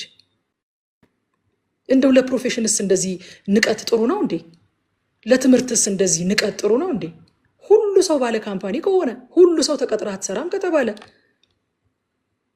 ይሄ ፕሮፌሽናሊዝምን ራሱ ማንኳሰስ አይደለም እንዴ? ማን ሊሰራው ነው ስራው? ይሄ በፍጹም አየር ላይ የሚያንጠለጠል ከእግዚአብሔር ጋር የሚያጣላ ነገር ነው። ረጋ ማለት ኳስ በመሬት እንደሚሉት ረጋ ማለትና መሬት መያዝ ጥሩ ነው። አይናችንን የዘላለሙ ላይ አድርገን ክርስቶስ ለምን እንደሞተልን አውቀን ለሞቱ ክብር ይኖረን። ኧረ በጌታ በኢየሱስ ለሞቱ ክብር ይኖረን። በእውነት ለሞቱ ክብር። የሆነ ሞተር ነክሶ ለሚቆም ለቆርቆሮ ነው ክርስቶስ የሞተው? የሆነ አንድ ቀን እሳት ተነስቶ ቅጥል ውድም ለሚያደርገው ለተደራረበ ድንጋይ ነው ኢየሱስ ያን ሁሉ ዋጋ የከፈለው? ኧረ እሱን እኮ ሳይመጣ ሰው ሳይሆን ሳይዋረድ ጢሙን ሳይነጭ ሳይተፋበት ጀርባውን ሳይተለተል ሳያፌዙበት ሳይሰድቡት ሳያንጓጥጡት ያን እርጥብ እንጨት ተሸክሞ ድፍት ሳይል ከሰማይ ሆኖ እኮ በአንድ ቃል ሊሰጠን ይችል ነበር። እናንተ ለዚህ ነው ያን ሁሉ የተንገላታው እንዴ? የሆነ አንድ ባለስልጣን የሆነ አንድ ባለጠጋ ለሚፈታው ችግር እንዴ ዓለም ላይ ያሉ ሰዎች እኮ ተካፍለው ቢበሉ ምንም አይነት እጥረት አይኖርም። ለዚህ ነው እንዴ የእግዚአብሔር ልጅ ሰው የሆነው? ለዚህ ነው እንዴ አምላክ ሰው የሆነው? የተዋረደው ራሱን ባዶ ያደረገው የባሪያ መልክ ይዞ እስከ መስቀል ሞት ድረስ ዝቅ ያለው ለዚህ ነው። ለጊዜያዊ ሁላችን እኩል ለማናገኘው ለሚበላለጥ ትናንትና ይዘነው ዛሬ ምንም ለሚሆን ለዚህ ነው የእግዚአብሔር ልጅ ሰው የሆነው። ለዚህ ነው የእግዚአብሔር ልጅ የሞተው። ወዳጆቼ አይደለም። እግዚአብሔር ማስተዋል ይስጠን። በእውነት እግዚአብሔር ማስተዋል ይስጠን። ክብር ይኖረን፣ ለመስቀሉ ክብር ይኖረን፣ ለሞቱ ክብር ይኖረን። በእውነት የእግዚአብሔር ልጅ ሰው ለመሆኑ ክብር ይኖረን። አምላክ ሰው የሆነው እኔ ጥሩ ጥሩ ልብስ እንድለብስ እንዴት ያሳፍራል። በእውነት ሰርቼ ለምንድን ነው የማለብሰው እንዴ? ጠንክረን ከሰራን እኮ እንለብሳለን። ጠንክረን ከሰራን ጥሩ መኪና እንነዳለን። ምንድን ነው ይሄና የእግዚአብሔር ልጅ ለምንድን ነው ሰው የሚሆነው? ለዚህ የእግዚአብሔር ልጅ ሰው የሆነው ሰው በሰውነቱ ሊያገኘው የማይችለውን ነገር እንዲያገኝ ነው። ሰው በሰውነቱ ቢደክም ቢሰራ ቀንና ሌሊት ቢጥር የኃጢአት ይቅርታን ሊያገኝ አይችልም። የእግዚአብሔር ልጅነትን ሊያገኝ አይችልም። ጽድቅን ሊያገኝ አይችልም። የዘላለም ሕይወትን ሊያገኝ አይችልም። መንፈሳዊ በረከትን ሊያገኝ አይችልም። ሰው በሰውነቱ የፈለገ ተራራ ቢወጣ ሸለቆ ውስጥ ቢገባ ሊያገኝ የማይችለውን ነገር እንዲያገኝ ነው የእግዚአብሔር ልጅ ሰው የሆነው። የማይቻለውን ለማስቻል ነው እንጂ አንድ የቀበሌ ሊቀመንበር ሊፈጽምልህ የሚችለውን ጉዳይ ሊፈጽም እንዴት የእግዚአብሔር ልጅ ሰው ይሆናል? ወዳጆቼ አንድ ባለጠጋ ብድግ ብሎ በቃ እኔ ዘጋዋለሁ የሚለውን ነገር ለማድረግ እንዴት የእግዚአብሔር ልጅ ሰው ይሆናል? እንዴት በሰሪዎቹ እጅ ተላልፎ ይሰጣል? እንዴት በሰራው እጅ በጥፊ ይመታል? እንዴት የሰራው ሰው ይተፋበታል? ላባችንን ጠብ አድርገን ከሰራን ለምናገኘው ነገር እንዴት የእግዚአብሔር ልጅ ይህንን ሁሉ መከራ ይቀበላል? ወዳጆች ይሄ በሞቱ ላይ መሳለቅ ነው። መሳለቅ ነው። በሞቱ ላይ በስቃዩ ላይ መሳለቅ ነው። በዛ የደም ላብ እስኪያልበው ድረስ በተጨነቀው ጭንቀቱ ላይ ማላገጥ ነው። ይሄ እግዚአብሔር ምሕረት ያርግልን፣ ማስተዋልን ደግሞ ያብሳልን።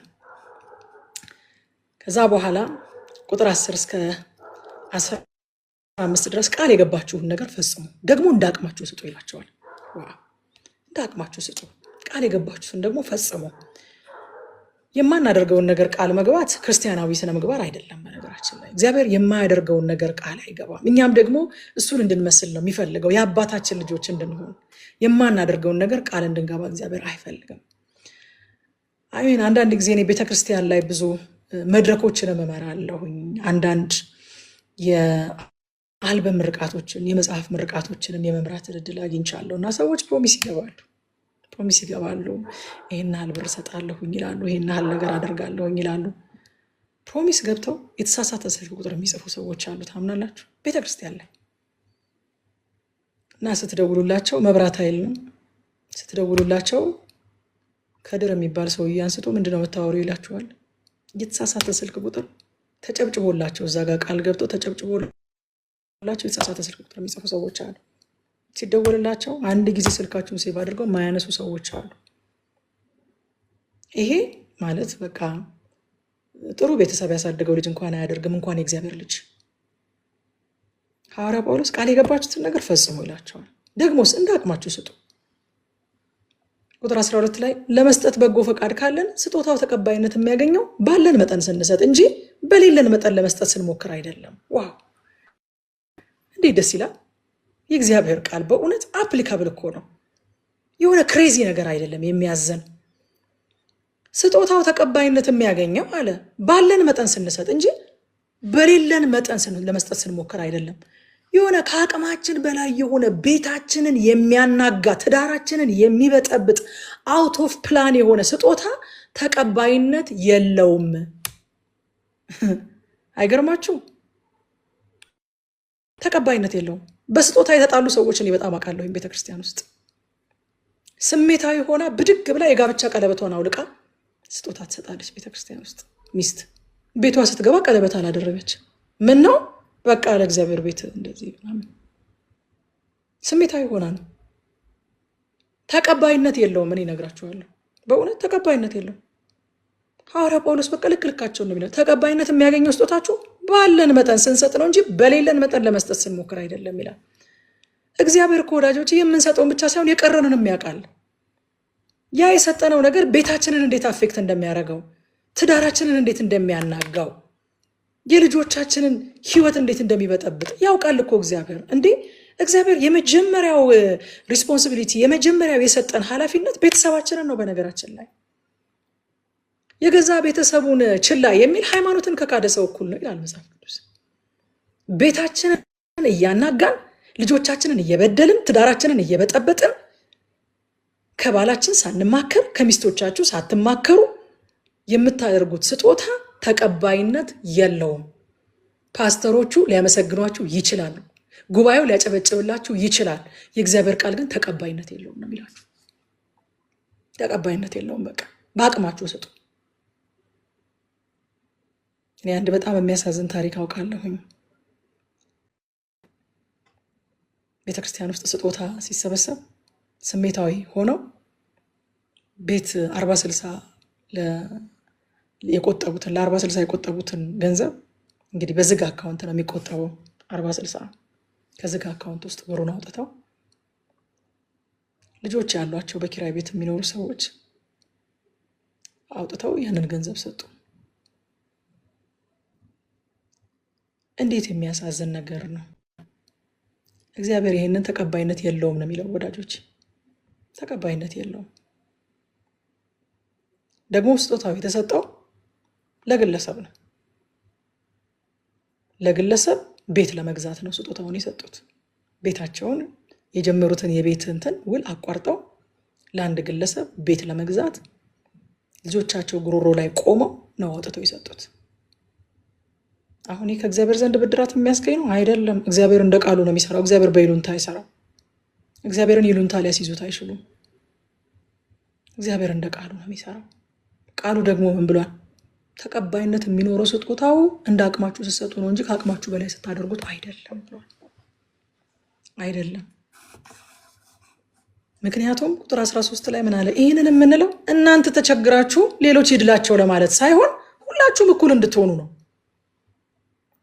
ወዳጆቼ ብዙዎች እየተራቆቱ ብዙዎች እየተቸገሩ አንዱን እንዲያበለጽጉ የእግዚአብሔር ፈቃድ አይደለም።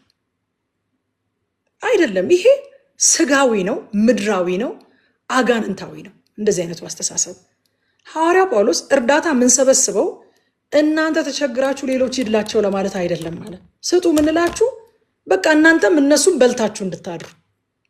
እዛ ረሃብ ገብቷል ኢየሩሳሌም። ትክክል እንዲሆን ተካፍላችሁ እንድትበሉ ነው፣ እኩል እንድትሆኑ ነው እንጂ ከእናንተ ሰብስበን ወስደን እነዛን ልናበለጽግ አይደለም። እኩል እንድትሆኑ የመስጠት ዓላማው የሌሎችን ጉድለት መሙላት ነው እንጂ እየተቸገሩ ሌሎችን ማንደላቀቅ አይደለም። የመስጠት ዓላማ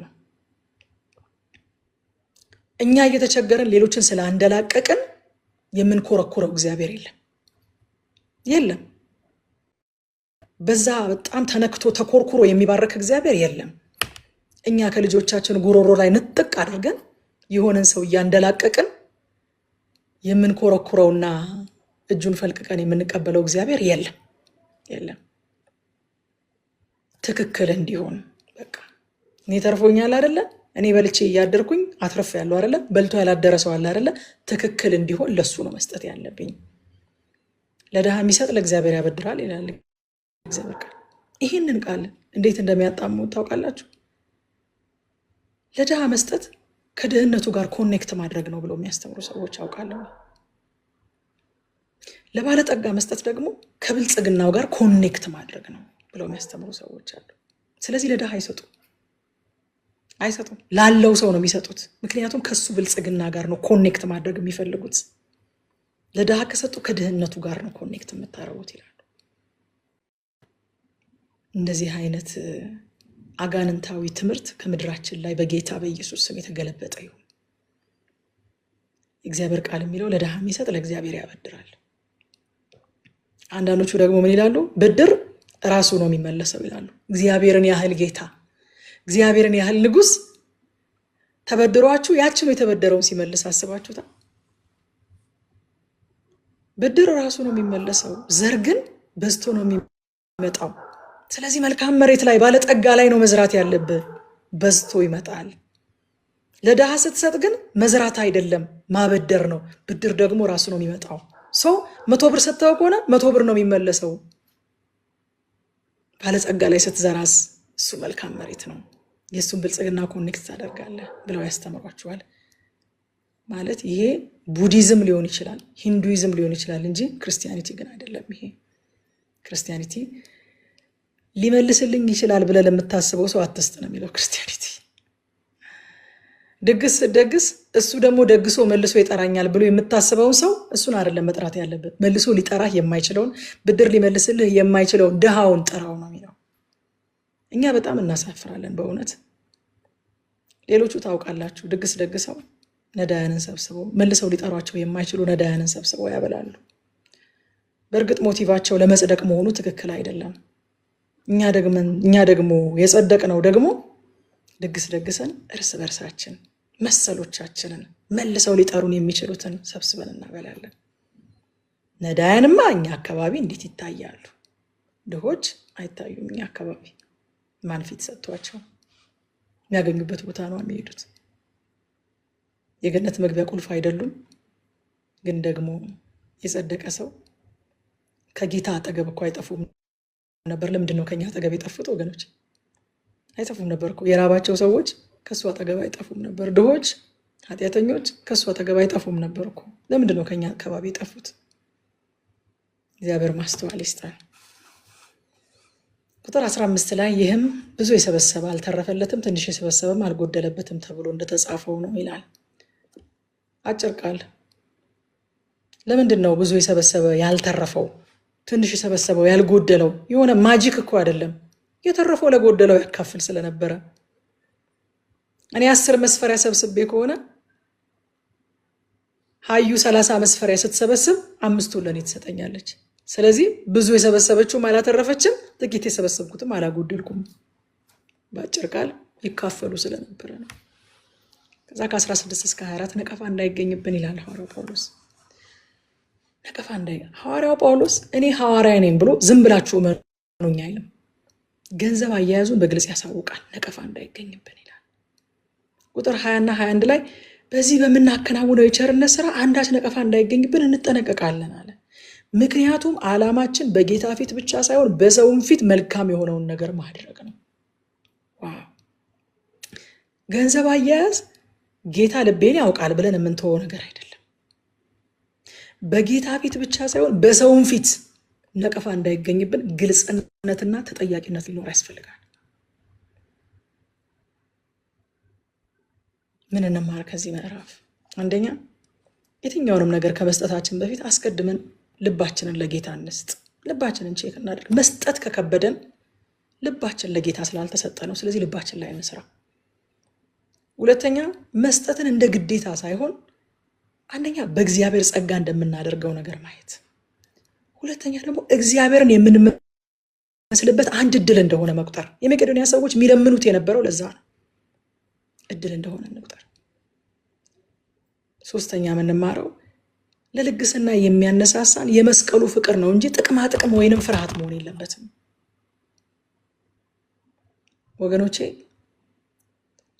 በዚህ ዘመን ያሉ መስጠቶች፣ ብዙ ቦታ የምናያቸው መስጠቶች በዚህ ዘመን ከክርስቶስ ፍቅር የተነሳ አይደለም የሚደረጉት። ከነ ስማቸው ራሱ መስጠት አይደለም የሚባሉት፣ መዝራት ነው የሚባሉት።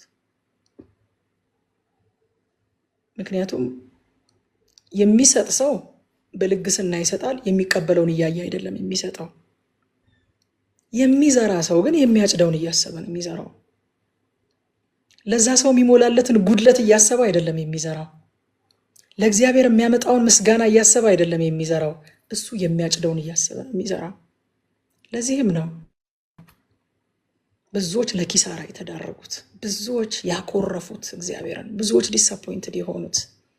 የሚሰጡት ከክርስቶስ ፍቅር ተነስተው፣ በመስቀል ላይ ከተገለጠው ከክርስቶስ ፍቅር ተነስተው ሳይሆን ጥቅማ ጥቅማቸውን እያሰቡ ነው።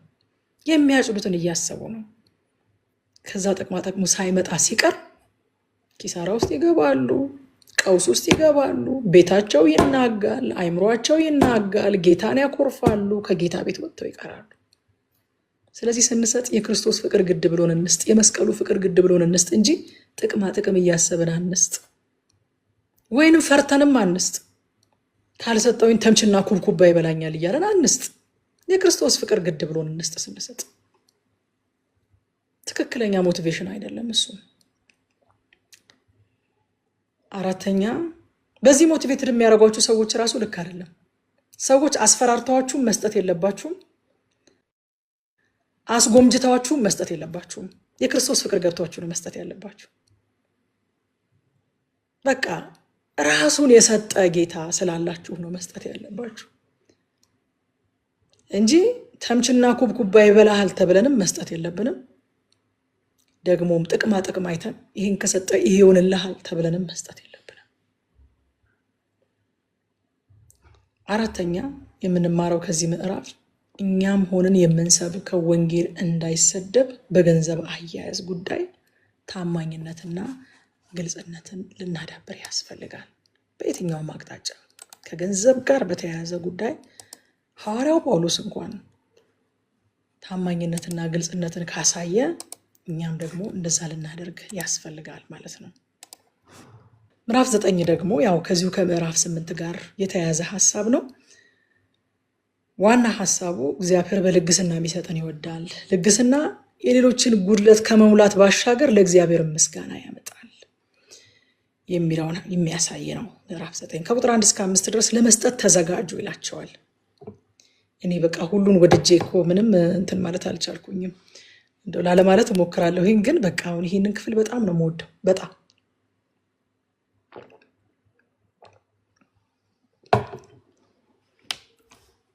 ለመስጠት ተዘጋጁ ይላል ጳውሎስ። የቆሮንቶስን ሰዎች አስቀድሞ የገቡትን ቃል ስጦታውን እንዲያዘጋጁ ሬዲ እንዲሆኑ ይነግራቸዋል። አያችሁ ወዳጆቼ፣ መስጠት ወይንም ልግስና ተገፋፍተን ወይም ስሜታችን ተኮርኩሮ ሳይሆን በዝግጅትና በእቅድ የምናደርገው ነገር መሆን አለበት። አቅዳችሁ አድርጉ። ስሜታዊ ሆናችሁ አታድርጉት። እግዚአብሔር አይቀበለውም፣ አይከብርበትም። የእግዚአብሔር ቃል እንደዛ አያስተምርም። ተዘጋጁ ይላቸዋል። በቃ ተዘጋጁ፣ ተማከሩበት። ባሎች ከሚስቶቻችሁ፣ ሚስቶች ከባሎቻችሁ ተማከራችሁ፣ ተዘጋጅታችሁ፣ አዘጋጅታችሁ ጠብቁኝ። የሆነ ስሜታዊ ሆናችሁ ስሜታችሁ ተኮርኩሮ ተገፋፍታችሁ ወይ ፈርታችሁ አስፈራርቻችሁ እንድትሰጡኝ አልፈልግም። ተዘጋጅታችሁ ጠብቁኝ ይላቸዋል።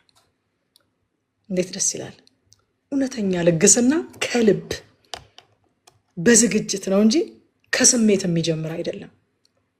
ይሄ ባይዘው ጎምጅተን ሰጥተን እግዚአብሔር አልመለሰልኝም ብለን እግዚአብሔር ላይ አንዘን። የሰጠነው የመስቀሉ ፍቅር ገብቶን ሳይሆን ጎምጅተን ነው። በቃ እስከዛሬ ድረስ ሰጥተን የከሰርን ሰዎች ካለን በምን አይነት መንገድ ሰጥተን እንደሆነ የከሰርነው እስኪ ወደኋላ ትንሽ መለስ ብለን እናስብ። የክርስቶስ ፍቅር ገብቶን መስቀሉን እያሰብን የሰጠነው ወይንስ በመጎምጀት አጭዳለሁ 100 እጥፍ እቀበላለሁ ብለን በመጎምጀት ከሆነ የሰጠነው ባለመቀበላችን እግዚአብሔርን አንውቀስ። እግዚአብሔር እንደዛ ሰጡ አላለማ።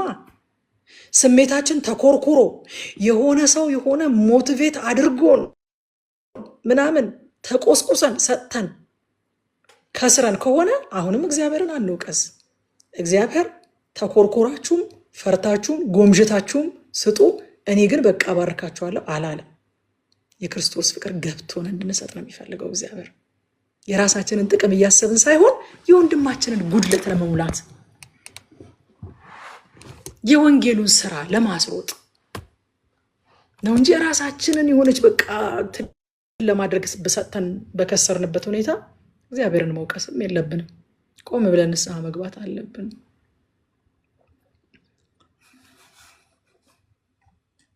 ቁጥር 6 ላይ ይህን እላለሁ አለ፣ በጥቂት የሚዘራ በጥቂት ደግሞ ያጭዳል፣ በበረከት የሚዘራ ደግሞ በበረከት ያጭዳል አለ። ጳውሎስ ቀላል የእርሻ መርህ ነው የሚነግራቸው። ዘር ሲያፈራ እንግዲህ እንደምታውቁት ከዘራ ነው በብዙ እጥፍ ነው የሚያፈራው። ሁል ጊዜም አይደለ የዘራ ነው ያህል አይደለም የሚያፈራው። ግን ደግሞ 1 ኩንታል የዘራና 10 ኩንታል የዘራ እኩል አይሰበስብም አይደለም። ብዙ የዘራ ብዙ ይሰበስባል፣ ጥቂት የዘራ ደግሞ በዘራው ልክ በዝቶ ቢመጣም ግን ስቲል በዘሩ ልክ ነው የሚሰበሰበው። እዚህም ቦታ ላይ ጳውሎስ የሚናገረው በቀጥታ ገንዘብን ዘርቶ ገንዘብን ስለማጨድ አይደለም። የምናጭደው እግዚአብሔር እንደወደደ ነው። አይገርማችሁም? ዘርን ስንዘራኛ ራሱ ዘሩ አይደለም የሚበቅለው ይላል እግዚአብሔር ቃል። እግዚአብሔር እንደወደደ አካልን ያደርግለታል ይላል። ሃሌሉያ። ገንዘብን ዘርታችሁ ሰውን ሊሆን ይችላል የምታጭዱት።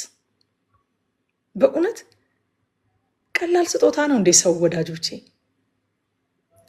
ገንዘብን ዘርታችሁ በቀጥታ ገንዘብ ላይሆን ይችላል። እግዚአብሔር እንደወደደ የሚያስፈልገንን አይነት አካል አድርጎ ያንን የዘራችሁትን ነገር ሊያበቅለው ይችላል። ዋናው ነገሩ ግን ዋናው ትኩረቱ ግን የእግዚአብሔር ስራ እንዲቀጥል ማድረጋችን ነው። ሉቃስ 6:38 ላይ ጌታ እንደዚህ ያለ፣ ስጡ ይሰጣችኋል፣ በምትሰፍሩበት መስፈሪያ ተመልሶ ይሰፈርላችኋል። የተጨቆነ የተነቀነቀ የተትረፈረፈ መልካም መስፈሪያ በቀፋችሁ ይሰጣችኋል አለ። አያችሁ፣ መስፈሪያው ይጨቆናል፣ ይነቀነቃል፣ ይትረፈረፋል። ግን እኛ የሰፈርንበት መስፈሪያ ነው። አሁን እዚህ ጋር ይሄ አለ፣ ይሄ አለ። በዚህ ሰፍሬ ሰጥቼ እንደሆነ የሰጠሁት ብቻ አይደለም የሚመለሰው፣ ተነቅንቆ ተጨቁኖ ተትረፍርፎ ይሰጠኛል። በዚህ ከሰጠው በዚሁ ተነቅንቆ ተጨቁኖ ተትረፍርፎ ይሰጠኛል። መስፈሪያው ግን አይቀየርም። አዎ ይበዛል፣ መስፈሪያው ግን አይቀየርም። በሰፈርንበት በዛው መስፈሪያ ነው መልሶ ቢሰፈርልን። ቁጥር 7 ላይ እያንዳንዱ ሰው በቅሬታ ወይንም በግዴታ ሳይሆን ከልቡ ያሰበውን ያህል ይስጥ፣ ምክንያቱም እግዚአብሔር በደስታ የሚሰጠውን ሰው ይወዳል ይላል። 3 መርሆችን እዚህ ጋር ያስቀምጠልናል። አንደኛ አቅደን መስጠት፣ በልቡ ያሰበውን ያህል ይስጥ ይላል። አቅደንን እንድንሰጥ እግዚአብሔር ይፈልጋል። ሁለተኛ በግዴታ ሳይሆን በፈቃደኝነት እንድንሰጥ፣ በመረዳት እንድንሰጥ ይፈልጋል እግዚአብሔር። ሶስተኛ በደስታ እንድንሰጥ ይፈልጋል። ትክክለኛ መስጠት እነዚህን ነገሮች ያካትታል። ምክንያቱም እግዚአብሔር ከእጃችን አስቀድሞ ልብን የሚያይ አምላክ ስለሆነ። ከቁጥር 8 እስከ 11 እግዚአብሔር ብቃትን የሚሰጥ አምላክ ነው ይላል። ቁጥር 8 ላይ ሁል ጊዜ በሁሉ ነገር የሚያስፈልጋችሁን ሁሉ አግኝታችሁ ለበጎ ስራ ሁሉ እንድትተርፉ እግዚአብሔር ጸጋን ሁሉ ሊያበዛላችሁ ይችላል። ይችላል ማለት ፖሲቢሊቲን አይደለም፣ አቢሊቲን ነው የሚናገረው። he is able፣ አቅም አለው፣ ይችላል። ምን ሊያደርግ? ጸጋን ሁሉ ሊያበዛላችሁ። እግዚአብሔር ጸጋን ሁሉ የሚያበዛልን እግዚአብሔር የሚባርከን እንድናከማች ሳይሆን ለበጎ ስራ ሁሉ እንድትተርፉ ቻናል እንድንሆን ነው እግዚአብሔር የሚያበዛልን ወዳጆች፣ እንጂ እንድናቁር አይደለም፣ እንድናከማች አይደለም። ለበጎ ስራ ሁሉ እንድትበዙ ሊያበዛላችሁ ይችላል ይላል። ምክንያቱም የመባረክ ግቡ አልቲሜትሊ ለሌሎች በረከት ለመሆን ነው። አብርሃም አባታችንን እግዚአብሔር እንደዛ ነው ያለው። ትልቅ ሕዝብ አደርጋለሁ፣ እባርካለሁ፣ ደግሞ ለበረከት ሆናለሁ። የመባረክ ግቡ ለበረከት መሆን ስለሆነ ከዛ ከቁጥር 12 እስከ 15 ድረስ ልግስና ወደ አምልኮ ይመራል ይላቸዋል። የነሱ ስጦታ፣ የቆሮንቶሳውያን ስጦታ 3 ጥቅም እንዳለው ይነግራቸዋል። አንደኛ የቅዱሳንን ጉድለት ይሞላል። አያችሁ። ሁለተኛ ለእግዚአብሔር ምስጋናን ያበዛል። አቤት በቃ በዚህ ይሄ መረዳት እኮ እንዴት እንደሚፈውስ በእውነት። ሶስተኛ አማኞችን በአንድነት ያስተሳስራል። እስኪያዩአችሁ ድረስ ይናፍቃሉ ይላል። ስጦታችሁን ተቀብለዋል፣ ስለዚህ እስኪያዩአችሁ ድረስ ደግሞ ይናፍቃሉ። አንድነታችሁን ያጠናክራል፣ እንድትዋደዱ ያደርጋል፣ ቦንድ ይሆናል በመካከላችሁ ስጦታው ይላል። የእናንተ ልግስና እነዚህን 3 ነገሮች ያደርጋል ይላል። ስጦታችንን ከዚህ አንጻር እያሰብን ምንሰጥ አስባችኋል? አንደኛ የሰዎች ጉድለት እንዲሞላ፣ እኔ ይህንን ሰጥቼ 100 እጥፍ አጭዳለሁኝ፣ 70 እጥፍ አጭዳለሁኝ፣ 60 እጥፍ አጭዳለሁኝ በሚል ሳይሆን በእኔ ስጦታ የቅዱሳን ጉድለት ይሞላል በሚል ሰልፊሽ ባልሆነ ሰልፍለስ በሆነ መንፈስ። ሁለተኛስ የቸገራቸው የጎደለባቸው ሰዎች ልክ የኔ ስጦታ ሲደርሳቸው እግዚአብሔርን ያመሰግናሉ። ትላንት ብያችኋለሁኝ፣ ምናልባት ሚዲያ ላይ ኔክስት ዊክ ላይ ታዩት ይሆናል። ለአንድ ለታመመ ሰው ከነ መስፍኔ ጋር ከነ መስፍን ጉቱ ጋር ስጦታ እርዳታ እያሰባሰብን ነበረና በጣም ያገልጋዮች ወዳጅ ነው። እነሱ እርዳታ እያሰባሰቡለት እኔ ጋር መጥተው ፕሮግራም ሰርተን ነበርና አንድ ሰው በቃ ጌታን የሚወድ ሰው ፕሮግራሙን አይቶ ደግነት ማድረግ ፈልጎ መልካም ነገር አደረገለት፣ ትልቅ እርዳታ አደረገለት ለዛ ሰውና ያንን እርዳታ ይዤ ሄጄ ስሰጣቸው እግዚአብሔር እዛ ቦታ ላይ ሲመሰገን 5 ልጆች አሉት ያ ሰው ለሕክምና ወደ ውጭ ሀገር መሄድ አለበት እና ያንን እርዳታ ይዤላቸው ሲሄድ ጉድለቱ መሞላቱ ብቻ ሳይሆን ሌላው የነበረው ጥቅም ምንድነው? ለእግዚአብሔር ምስጋና ሆነ። በእውነት በቃ ከረቁ ጋር እኔና እሷ ራሱ በቃ አልቅሰን ልጆቹ እግዚአብሔርን ያመሰገኑበት፣ ባለቤቱ እግዚአብሔርን ያመሰገነችበት፣ ሰውየው እግዚአብሔርን ያመሰገነበት፣ በዚህ ስራ ላይ የተሰማሩ ሰዎች እንዴት እግዚአብሔርን እንዳመሰገኑ በቃ አመስግነን ማቆም አቃተን። ጌታን ባርከን ዘምረን ምን ብለን ነው የወጣነው? በቃ አያችሁ፣ በስጦታችን የቅዱሳን ጉድለት መሙላት ብቻ ሳይሆን ሁለተኛ እግዚአብሔር ይመሰገናል፣ ሶስተኛ ደግሞ እኛን ራሱ በፍቅር አስተሳሰረን። የሚገርማችሁ ነገር አማኞችን በአንድነት ያስተሳስራል ልግስና። ያ ልግስና እነዚህ 3 ነገሮች ሲያደርግ እኔ ትላንትና ይሄንን ክፍል አጥንቼ ትላንትና የዚህ ምስክሮኛለሁኝ ለረቁ ከዛ ቤት ስንወጣ መንገድ ላይ ይሄንን እየነገርኳት ነበር የመጣ ነው። አይገርምሽም? 3 ነጥቦች ጽፌያለሁ ልግስና የሚያደርጋቸውን ነገሮች እያልኳት። አንደኛ የቅዱሳንን ጉድለት ይሞላል፣ ሁለተኛ ለእግዚአብሔር ምስጋናን ያመጣል። ሰዎች ጉድለታቸው ሲሞላላቸው እግዚአብሔርን ያመሰግናሉ። ሶስተኛ ደግሞ አማኞችን በአንድነት ያስተሳስራል። በእኛ መካከል ራሱ በቃ ሌላ አዲስ ቦንድ ፈጠረ ያ ልግስና ማለት ነው። ከዚህ ፐርስፔክቲቭ ብንለግስ በቃ ምን አይነት የተፈወሰ አይነት ልግስና ይሆን ነበረ ልግስናችን። አጭዳለሁ፣ አገኛለሁ፣ እባረካለሁ፣ ይህን በማድረጌ ይህንን አገኛለሁ እያለን ካልኩሌት እያደረግን ሳይሆን በእኔ ልግስና የቅዱሳን ጉድለት ይሞላል፣ ለእግዚአብሔር ምስጋና ይበዛል፣ ደግሞም አማኞች ፍቅራቸው ትስስራቸው ይጨምራል ብለን ብናደርግ የምንሰጠው እኛ እንድንከብር ሳይሆን እግዚአብሔር እንዲመሰገን መሆን አለበት። እኛ እንድናጭድ ሳይሆን እግዚአብሔር እንዲመሰገን መሆን አለበት። ከዛ በኋላ ለዘሪ ለመብላት እንጀራን የሚሰጥ እግዚአብሔር ይላል። በጣም ይገርመኛል ይሄ ክፍል።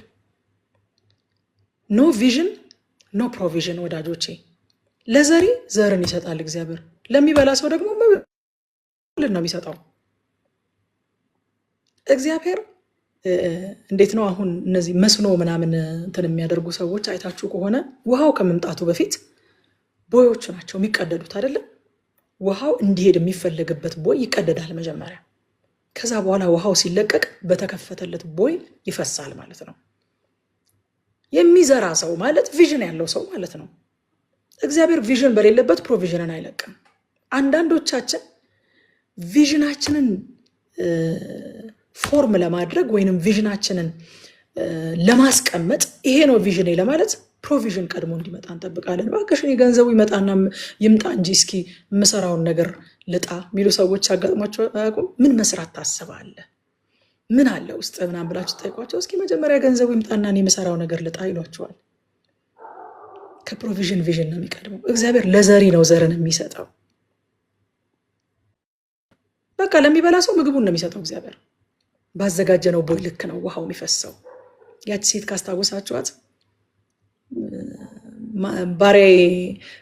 ባሌ ባሪያ እግዚአብሔርን የሚፈራ ሰው ነበረ፣ ነብይ ነበረ፣ አሁን ሞቷል። ባለዳ ደግሞ ልጆቼ ሊወስድ ነው አለችው። መታ ነብዩን ቤትሽ ምን አለ አላት። ምንም በቃ ጥቂት ዘይትና ባዶ እንስራ ነው ያለኝ አለች። እንስራዎቹን አታሳንሻቸው፣ አብራቸው በረሽን ከኋላሽ ዝጊና ዘይቱን ወደ ማሰሮ ቅጂ አላት። እንስራዎችን ሰበሰበች እና ዘይቷን መቅዳት ጀመረች። እንስራ ቀበለኝ ስትለው ልጇን እንስራ አልቋል አላት። እንስራ አልቋል ስትለው ዘይቱ ቆመ። አያችሁ፣ እግዚአብሔር ዘይት የሚልከው በእንስራው ልክ ነው። ፕሮቪዥን የሚልከው በቪዥኑ ልክ ነው። ቪዥን አላችሁ? እስኪ ፕሮቪዥን የምትጠይቁለት ቪዥን አላችሁ? ለሚዘራ ነው እግዚአብሔር ዘርን የሚሰጠው፣ ለሚበላ ምግቡን ነው የሚሰጠው እግዚአብሔር። ከዛ ቁጥር 15 ስለማይነገር ስጦታው እግዚአብሔር ይመስገን ይላል። የማይነገር ማለት ባጭር ቃል የማይወራ ማለት ሳይሆን ቃላት የማያብራሩት ቋንቋ የማይገልጠው ተናግረን የማንጨርሰው ማለት ነው። ይሄ ስጦታ ደግሞ ኢየሱስ ክርስቶስ ነው። ሌላው ስጦታ ሁሉ እሱን ተከትሎ ይመጣ ነው። በእርሱ የሚያምን ሁሉ የዘላለም ሕይወት እንዲኖረው እንጂ እንዳይጠፋ እግዚአብሔር አንድ ልጁን እስኪሰጥ ድረስ ዓለሙን እንዲሁ ወደደ የተባለው የማይነገረው ስጦታ ኢየሱስ ክርስቶስ ነው። ምን እንማር ከዚህ ምዕራፍ? አንደኛ ስንሰጥ በጉትጎታ ወይንም ስሜታችን ተኮርኩሮ ሳይሆን በእቅድ በፈቃደኝነት በደስታ እንስጥ። በቃ አሰጣጣችን መፈወስ አለበት። ተኮርኩረን ስሜታዊ ሆነን ምናምን አይደለም። አቅደን ከትዳር አጋራችን ጋር ተማክረን አስበን ደስ ብሎን በልግስና በአቅማችን ነው መስጠት ያለብን። ሁለተኛ እጃችን ላይ ያለው የእግዚአብሔር ስጦታ እግዚአብሔር እኛም ብቻ ሳይሆን በእኛ በኩል ሌሎችን የሚባርክበት አደራ መሆኑን እንወቅ። ቻናል መሆናችንን እንወቅ። ስቴዋርድ ነን፣ ባላደራዎች ነን። እኛ ባለቤቶች አይደለንም፣ አስተዳዳሪዎች ነን። ጥሩ አስተዳዳሪዎች እንሆን። ሶስተኛ በስጦታችን የሌሎችን ጉድለት መሙላት ብቻ ሳይሆን እግዚአብሔርም እንዲመሰገንነት ጋር አንዳንድ ጊዜ ሰጥተን ምስጋናውን ራሳችን ወስደን በዜሮ አጣፍተነው እንወጣለን። ክብሩን ለእግዚአብሔር ሳንሰጥ እግዚአብሔርን አመስግን። የኔን ልብ ያነሳሳ እግዚአብሔር ነው። እንድሰጥ ጸጋን ያበዛልኝ እግዚአብሔር ነው። ሰው እኮ እንደ ሰው መስጠት አይፈልግም፣ መጨመር ነው የሚፈልገው። ሰው በቃኝ አያውቅም። እኔ በጣም ቸር ሰው ስለሆንኩና የተለየው ሰው ስለሆንኩኝ አይደለም፣ እግዚአብሔር ጸጋ ስላበዛልኝ፣ እግዚአብሔር በልቤ ስላስቀመጠ ነው የሰጠው ብለን ሌትስ ሜክ ሹር እኛ ሳንሆን እግዚአብሔር እንደከበረ በመስጠታችን። አራተኛ የልግስና ምሳሌያችንን ኢየሱስን እናድርግ። ግን አይበዛብንም።